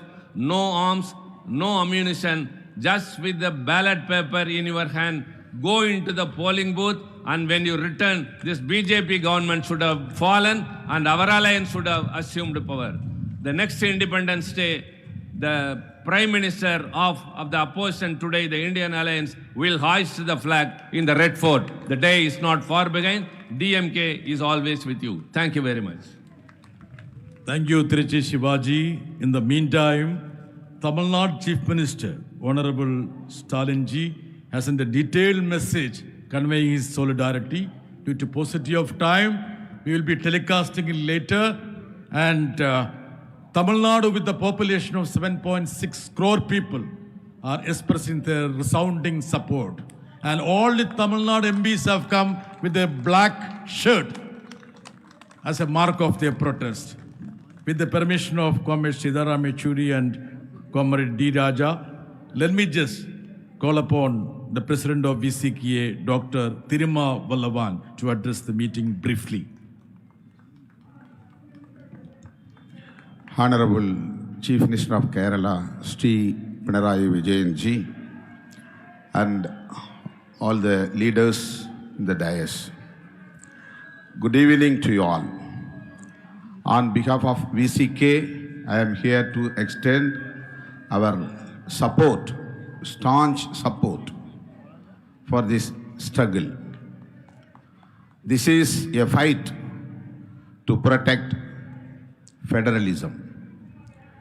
We all know very well that there is a big threat to our constitution. There are three important basic factors in our constitution, secularism, pluralism, federalism.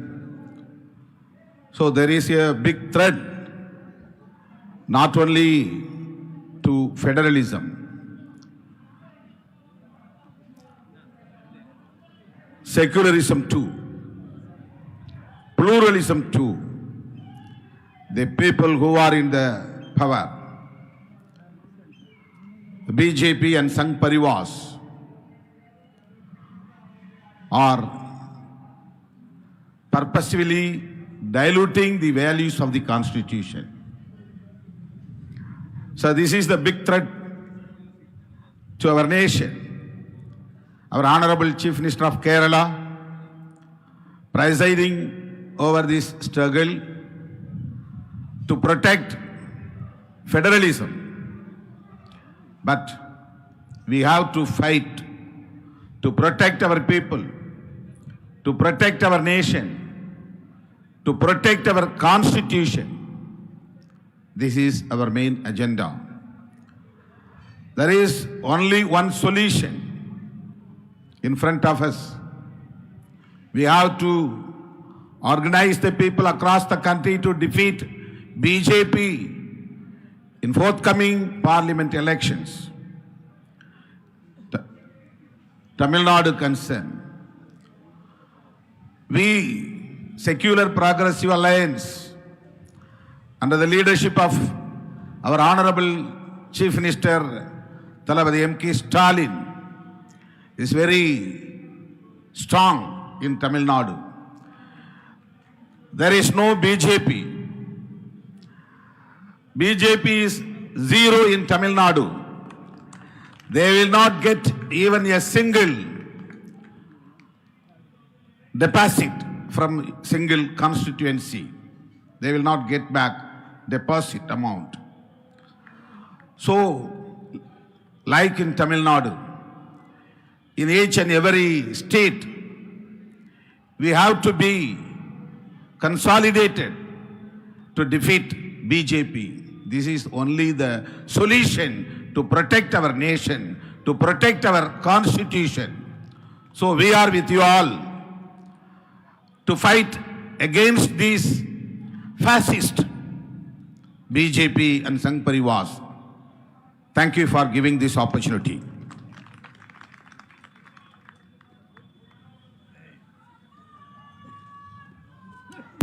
Let me have the privilege to invite Comrade Sidaram Yechury, the General Secretary of CPIM.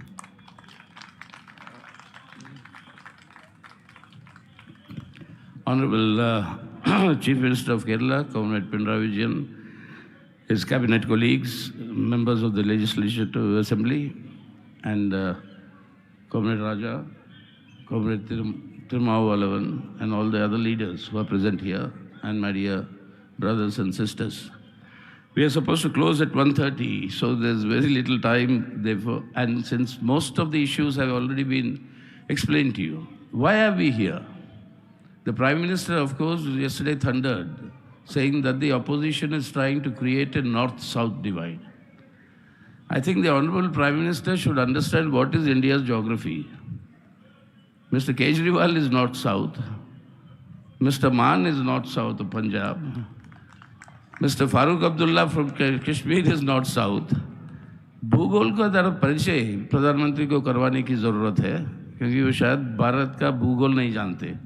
ये दक्षिण उत्तर का नहीं है लड़ाई, ये लड़ाई है हमारी हकों का, हमारी बुनियादी हक है, और ये हक हमें हमारा संविधान देता है. It is the Constitution of India that gives us this right. That is, India is a union of states. Without the states, there is no union. Now you're going to have, according to Prime Minister Modi, you're going to have only the union and no states. Reduce the states to come to the center with a begging bowl for their due share. This is not acceptable. That is why is this happening? It is not merely because of the authoritarian trend. Of course it is. Of course it is. They want to centralize power. But the larger issue we must keep in mind. And the larger issue is that they want to convert the character of our country from being a secular democratic republic into a fascistic, utterly, rabidly intolerant Hindutva Rashtra. And for the creation of a Hindutva Rashtra, what they need is a unitary state structure, not a federal state structure. So this entire drive towards unitary state structure, this entire drive for centralization is part of the larger construct of converting the character of our country from being a secular democratic republic into a fascistic authoritarian Hindutva Rashtra. That is a fundamental point we'll have to bear in mind why these assaults are coming. And that is why we have to understand that, as Mr. Kejriwal said, the wheel of time keeps on moving. But then you have a Prime Minister जिन्होंने कहा कि मैं काल चक्र को ही रोक दिया. अयोध्या में बोलते हुए उन्होंने कहा कि काल चक्र को हमने मोड़ दिया. काल चक्र को मोड़ने वाला आज तक ना पैदा हुआ ना पैदा होगा, और काल चक्र घूमेगा, और जब घूमेगा तो बड़े लोगों की बात छोड़िए, हमारे एक बहुत प्रसन्न हिंदी फिल्मी एक्टर थे जो ह्यूमरस रोल्स करते थे, पुराने लोगों को याद होगा, शायद इस पीढ़ी को भी, जॉनी वॉकर का नाम तो सुना होगा. जॉनी वॉकर साहब बेचारे मरते मरते बहुत ही गरीबी में मरे. उस समय किसी पत्रकार ने उनसे पूछा, क्या कहते हो आप, एक समय तो ऊंचाई पे चढ़े हुए थे, कोई फिल्म नहीं बनती थी बिना आपके, और आपके गाने की वजह से फिल्म मशहूर होती थी, अब कोई पूछने वाला नहीं है, तो क्या कहोगे इसके बारे में. तो जॉनी वॉकर ने कहा उनको, याद रखो, तेनसिंग नोर्गे ने माउंट एवरेस्ट पे चढ़ा, लेकिन वहीं पर बैठा नहीं रहा ना बैठ सकता, उतरना पड़ा. हम सबको वही होगा, जो चढ़ोगे तो उतरोगे, और ये उतरने का टाइम आ गया मोदी साहब के लिए, और ये उतरवाने का टाइम भी आ गया. और इसको बिना इनको आज सत्ता से हटाए, सरकार से हटाए, आज अपनी देश की संविधान को, अपनी देश की चरित्र को, अपने देश को हम जो है बचा नहीं पाएंगे. तो इसलिए आज की ये जो संघर्ष है सिर्फ चंद पैसों की बंटवारा के बारे में नहीं है, ये है पूरा का पूरा एक संघर्ष हमारे देश की चरित्र के बारे में, हमारे देश के संविधान के बारे में, हमारे देश के अंदर जनवादी अधिकारों के बारे में. और इस लड़ाई को जारी रखना नहीं, इस लड़ाई को हमें जीतना है.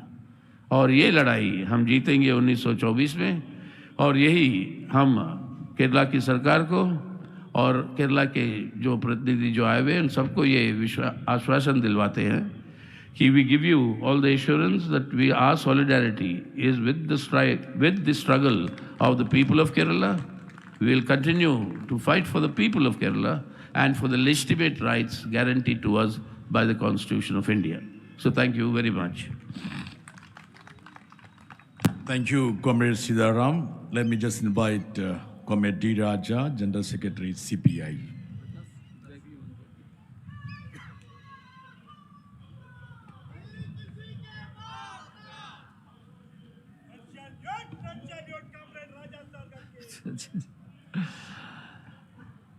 Respected Chief Minister of Kerala, Comrade Pinarayi Vijayan,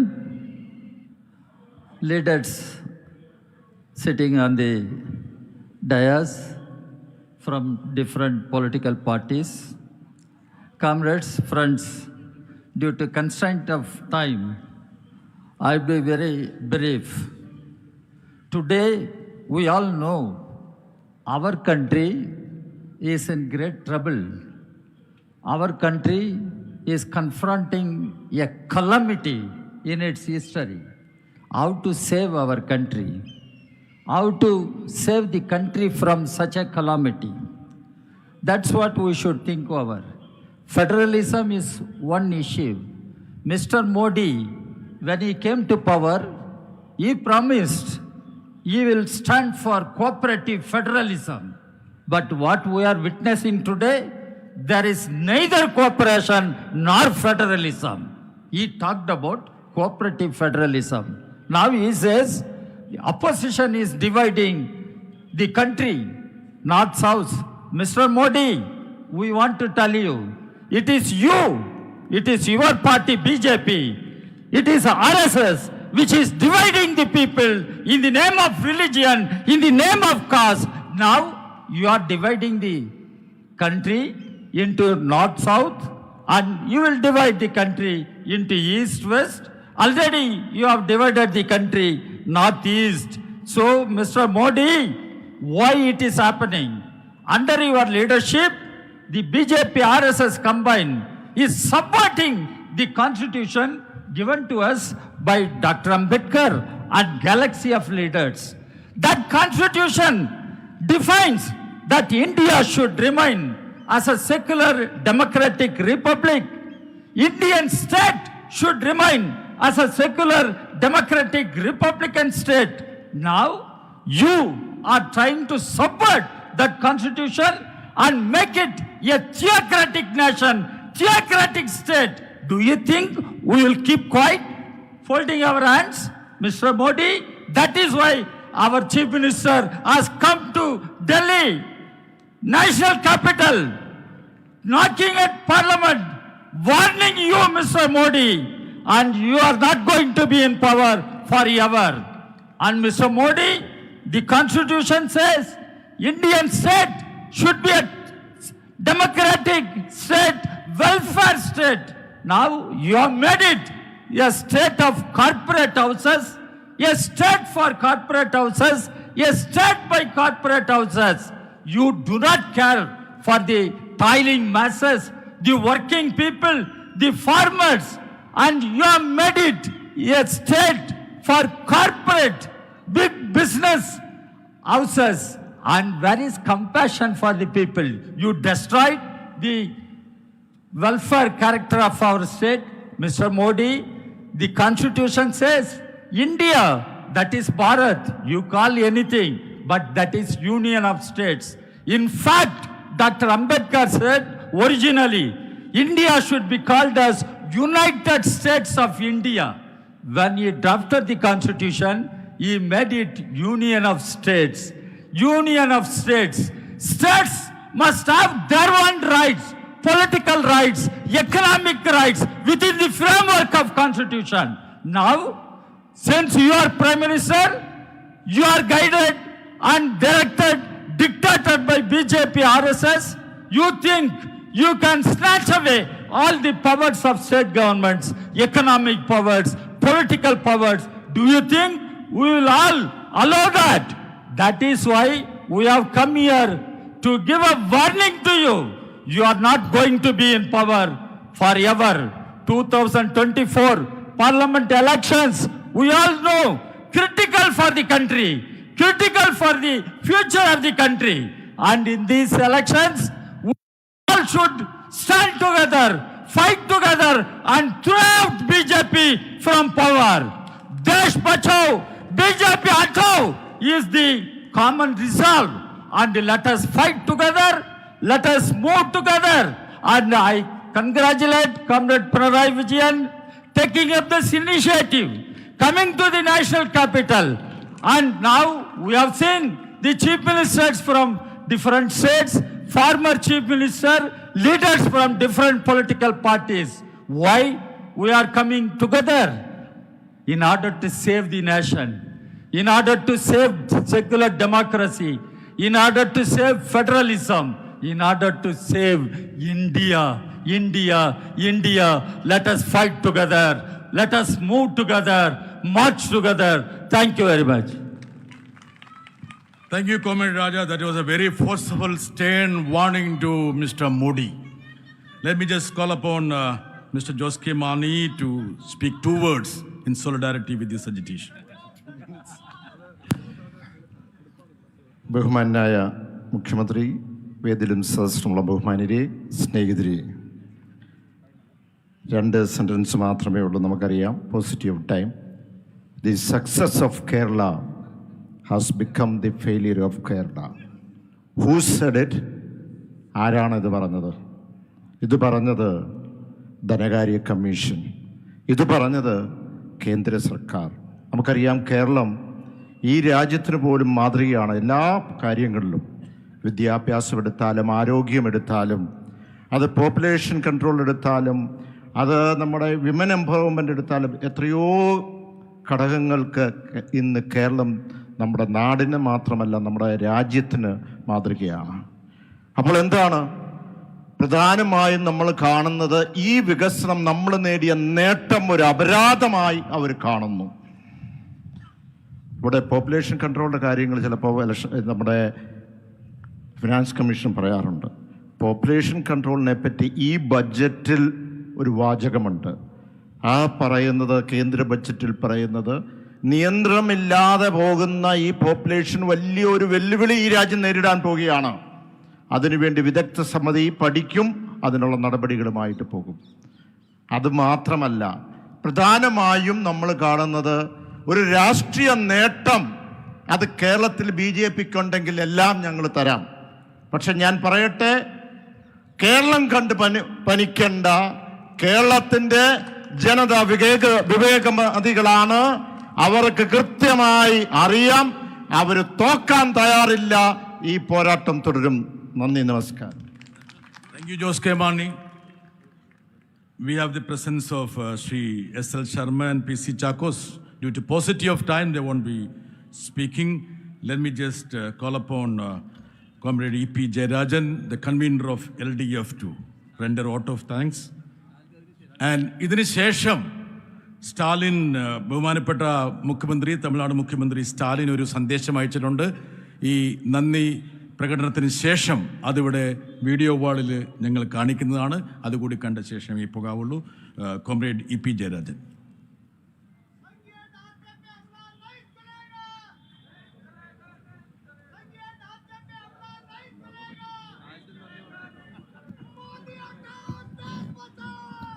ആദരണീയരായ നേതാക്കളെ, സഹോദരീ സഹോദരന്മാരെ, കേരളത്തോട് കേന്ദ്ര ഗവൺമെൻറ് കാണിച്ചുകൊണ്ടിരിക്കുന്ന നീതികേടിനെതിരായി കേരളത്തെ സർവ്വമേഖലകളിലും ശ്വാസം മുട്ടിച്ചുകൊണ്ടിരിക്കുന്ന, അർഹതപ്പെട്ട ആനുകൂല്യങ്ങൾ നിഷേധിക്കുന്ന കേന്ദ്ര ഗവൺമെൻറ്റിൻ്റെ നയങ്ങൾക്കെതിരായിട്ടുള്ള പ്രതിഷേധമായിട്ടാണ് ഇന്ന് ഡൽഹിയിൽ ഇത്തരമൊരു സമരം രൂപപ്പെട്ടത്. ഇന്ന് കേരളത്തിൻ്റെ മാത്രമല്ല, ഇത് ഇന്ത്യയിലെ BJP ഇതര ഗവൺമെൻറ്റുകളുടെ എല്ലാം ഒരു പൊതു പ്രശ്നമായി മാറിയിരിക്കുന്നു. BJP ഇതര ഗവൺമെൻറ്റുകൾ മാത്രമല്ല, BJP ഭരിക്കുന്ന സംസ്ഥാനങ്ങളിലെ ജനങ്ങളോട് ഇതേ മനോഭാവമാണ് BJP പ്രകടിപ്പിക്കുക. ഇതൊരു ദേശീയ പ്രശ്നമായി വളർന്നു വരികയാണ്.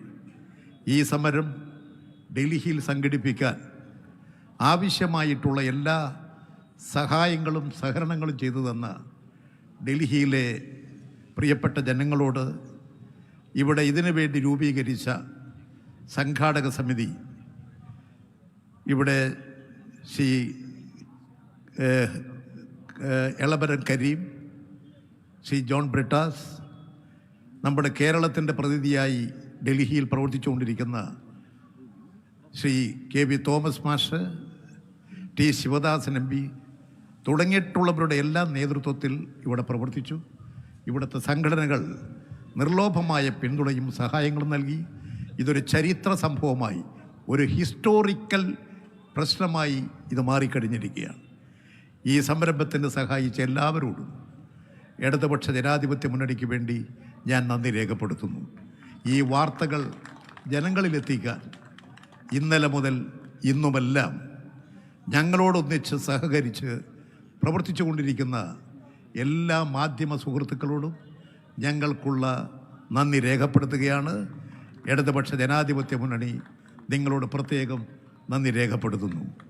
ഒന്നുകൂടി പരിപാടിയിൽ പങ്കെടുത്തിട്ടുള്ള ആദരണീയനായ കേരളത്തിൻ്റെ മുഖ്യമന്ത്രി, അതുപോലെ തന്നെ ഈ പരിപാടി വളരെ സമ്പന്നമാക്കി തീർത്ത CPIM-ൻ്റെ ജനറൽ സെക്രട്ടറി സഖാബ് Sitaram Yechury, CPI general secretary Shri D. Raja, ബഹുമാനനായ ഡോക്ടർ ഫറൂഖ് അബ്ദുള്ള, ഡൽഹിയിലെ പ്രിയപ്പെട്ട മുഖ്യമന്ത്രി ശ്രീ കേജ്രിവാൾ, ശ്രീ ഭഗവത് മാൻ, ശ്രീ പളനിവേത് ത്യഗരാജ്, പ്രശസ്തനായ അഭിഭാഷകൻ senior advocate Kapil Sibal, Shri SL Sharma, Shri Trichy Siva, Shri Thiruvalavan തുടങ്ങിയിട്ടുള്ള എല്ലാവരോടും കേരളത്തിനുള്ള നന്ദി രേഖപ്പെടുത്തുന്നു. ഈ ഐക്യവും സാഹോദര്യവും കൂടുതൽ ശക്തമാക്കാൻ എല്ലാവരോടും ഞങ്ങൾ ഒരിക്കൽ കൂടി സഹായങ്ങൾക്ക് അഭ്യർത്ഥിക്കുന്നു. ഈ പരിപാടിയിൽ അധ്യക്ഷത വഹിച്ച ശ്രീ ബിനോയ് വിശ്വത്തിനും നന്ദി രേഖപ്പെടുത്തിക്കൊണ്ട് എൻ്റെ നന്ദി പ്രഭാഷണം അവസാനിപ്പിക്കുന്നു. താങ്ക് യു കോമഴി പി ജയരാജൻ. ഈ ഐതിഹാസികമായ പ്രതിഷേധത്തിന് താൽക്കാലിക വിരാമം കുറിക്കുകയാണ്. ഈ പരിപാടിയിൽ സംബന്ധിച്ച എല്ലാവർക്കും നന്ദി. ഇപ്പോൾ ബഹുമാനപ്പെട്ട സ്റ്റാലിൻ്റെ വീഡിയോ സന്ദേശം ഇവിടെ പ്ലേ ചെയ്യുന്നതാണ്.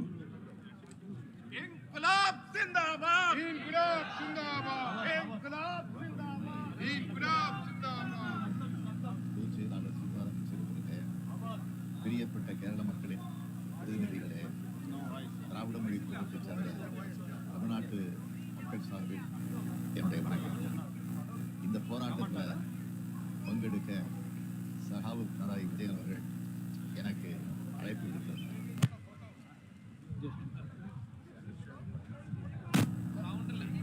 இருக்கிறதுக்காக ஸ்பெயின் நாட்டுக்கு பயணம் மேற்கொண்டு நேற்று தான் தாயகம் சென்றேன்.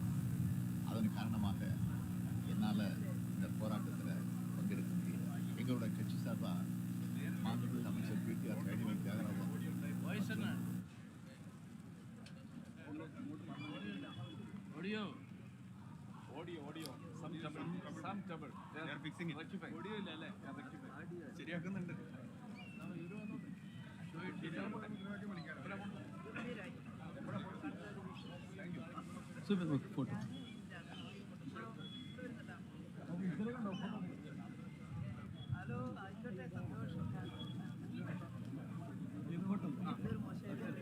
வணக்கம்.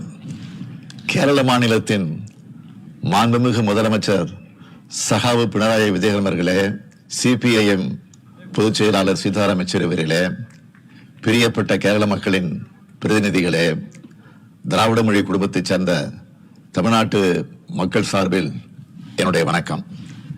இந்த போராட்டத்தில் பங்கெடுக்க சகாவு பினராயி விஜயன் அவர்கள் எனக்கு அழைப்பு விடுத்திருந்தார். நான் முதலீடுகளை ஈர்க்கிறதுக்காக ஸ்பெயின் நாட்டுக்கு பயணம் மேற்கொண்டு நேற்றுதான் தாயகம் திரும்பினேன். அதன் காரணமாக என்னால் இந்த போராட்டத்தில் பங்கெடுக்க முடியல. எங்களோட கட்சி சார்பாக மாண்புமிகு அமைச்சர் PTR பழனிவேல் தியாகராஜன் மற்றும் MPக்களை அனுப்பினேன். கேரளத்திலிருந்து மக்கள் பணியாற்ற வேண்டிய உங்களை டெல்லிக்கு வந்து போராட்டம் நடத்த வச்ச மிக மோசமான அரசியல் சூழலை நினைச்சு வருத்தப்படுறேன். வணக்கம். கேரள மாநிலத்தின் மாண்புமிகு முதலமைச்சர் சகாவு பினராயி விஜயன் அவர்களே, CPIM பொதுச் செயலாளர் சீதாராம் யெச்சூரி அவர்களே, பிரியப்பட்ட கேரள மக்களின் பிரதிநிதிகளே, திராவிட மொழி குடும்பத்தைச் சேர்ந்த தமிழ்நாட்டு மக்கள் சார்பில் என்னுடைய வணக்கம். இந்த போராட்டத்தில் பங்கெடுக்க சகாவு பினராயி விஜயன் அவர்கள் எனக்கு அழைப்பு விடுத்திருந்தார். நான் முதலீடுகளை ஈர்க்கிறதுக்காக ஸ்பெயின் நாட்டுக்கு பயணம் மேற்கொண்டு நேற்றுதான் தாயகம் திரும்பினேன். அதன் காரணமாக என்னால் இந்த போராட்டத்தில் பங்கெடுக்க முடியல. எங்களோட கட்சி சார்பாக மாண்புமிகு அமைச்சர் PTR பழனிவேல் தியாகராஜன் மற்றும் MPக்களை அனுப்பினேன். கேரளத்திலிருந்து மக்கள் பணியாற்ற வேண்டிய உங்களை டெல்லிக்கு வந்து போராட்டம் நடத்த வச்ச மிக மோசமான அரசியல் சூழலை நினைச்சு வருத்தப்படுறேன். நேற்று கர்நாடக மாநில முதலமைச்சர் மாண்புமிகு சீதாராமையா அவர்களும் டெல்லிக்கு வந்து போராட்டம் நடத்தியிருக்காரு. இன்று திமுகவை சார்ந்த நாடாளுமன்ற உறுப்பினர்களால் போராட்டம் நடத்தப்பட்டுக்கிட்டு இருக்கு. நிதி பகிர்வில் தங்களோட மாநிலத்துக்கு பாரபட்சம் காட்டப்படுறதுக்கு எதிராக எல்லா மாநிலங்களும் போராட்டம் நடத்துகிற சூழலுக்கு தள்ளப்பட்டிருக்கு. இதுக்கு காரணமான ஒன்றிய பாஜக அரசு மக்கள் மன்றத்தில் பதில் சொல்ல வேண்டிய நாள் வெகு தொலைவில் இல்லை. சமூக நீதி காவலர் VP சிங் அவர்கள் பிரதமராக இருந்தப்போ தமிழ்நாட்டின் முதலமைச்சர் தலைவர் கலைஞர்கிட்ட ஒரு கருத்தை சொன்னார். தமிழ்நாட்டின் கோரிக்கைக்காக நீங்கள் ஒரு முறை கூட டெல்லிக்கு வர தேவையில்லை, அப்படி ஒரு சூழ்நிலையை உருவாக்க மாட்டேன், தமிழ்நாட்டில் இருந்தபடியே சொன்னால் போதும், நிறைவேற்றி தருவேன்னு சொன்னார். மாநிலங்களை மதிக்கிற மாநில மக்களையும் மதிக்கிறவங்களாக முந்தைய பிரதமர்கள் இருந்தாங்க. ஆனால் பிரதமர் மாண்புமிகு நரேந்திர மோடி அவர்கள் மாநிலங்களை முனிசிபாலிட்டிகளைப் போல நினைக்கிறார். மாநிலங்கள் இருப்பதோ, மாநிலங்களுக்கு முதலமைச்சர்கள் இருப்பதோ அவருக்கு பிடிக்கல. இத்தனைக்கும் குஜராத் மாநில முதலமைச்சராக இருந்து அதன் பிறகு பிரதமரானவர் அவர். ஆனால் பிரதமரானதும் அவர் செஞ்ச முதல் செயல் மாநிலங்களோட உரிமையை பறித்தது தான்.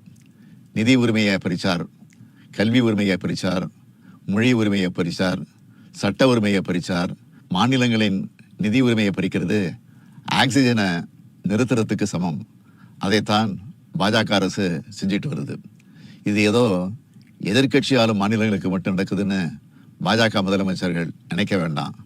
நாளை உங்கள் மாநிலங்களுக்கும் இதே கதிதான்னு எச்சரிக்கையாக சொல்ல விரும்புகிறேன். பாஜக அரசின் இந்த எதேச்சதிகார நடவடிக்கைகளுக்கு எதிராக தமிழ்நாடு அரசு உறுதியோடு போராடி வருது.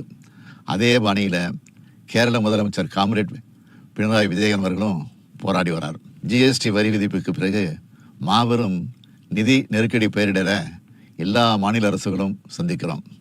அனைத்து மாநில அரசுகளையும் ஒன்றிணைச்சு ஆளக்கூடிய ஒன்றிய அரசு இந்த நிதி நெருக்கடியை நீக்கிற வகையில் செயல்படணும். ஆனால் அப்படி செயல்படலை. மாநிலங்கள் வளர்ச்சி பணிகளுக்காக கடன் வாங்குறதுக்கு கூட தடையை ஏற்படுத்துகிறாங்க. மாநிலங்களோட பொது செலவினங்களுக்கு நிதி அளிக்கிறதுக்கான பொது கடன் என்பது இந்திய அரசமைப்பு சட்டத்தின்படி மாநில சட்டமன்றத்தின் தனிப்பட்ட அதிகார வரம்பிற்கு உட்பட்டது. மக்களுக்கு எல்லா நன்மைகளையும் செய்கிறது மாநில அரசுகள் தான். மாநில அரசுகிட்ட தான் எல்லா அன்றாட தேவைகளையும் மக்கள் எதிர்பார்க்குறாங்க. ஆனால் அதுக்கு பாஜக அரசு முட்டுக்கட்ட போடுது. இதை எல்லாரும் ஒன்று சேர்ந்து எதிர்த்தாகணும். இந்தியா கூட்டணி கட்சிகள் நம்மோட ஒற்றுமையின் மூலமாக இந்திய அரசை கைப்பற்றி பாசிச பாஜகவிற்கு முற்றுப்புள்ளி வைப்போம். அனைத்து மாநிலங்களையும் மதிக்கும் சமமாக நடத்தும் கூட்டாட்சி இந்தியாவை உருவாக்குவோம். காம்ரேட் பினராயி விஜயன் அவர்களுக்கும் கேரள அமைச்சர்களுக்கும் வாழ்த்துக்கள். உங்கள் எண்ணம் விரைவில் நிறைவேறும். நன்றி, வணக்கம்.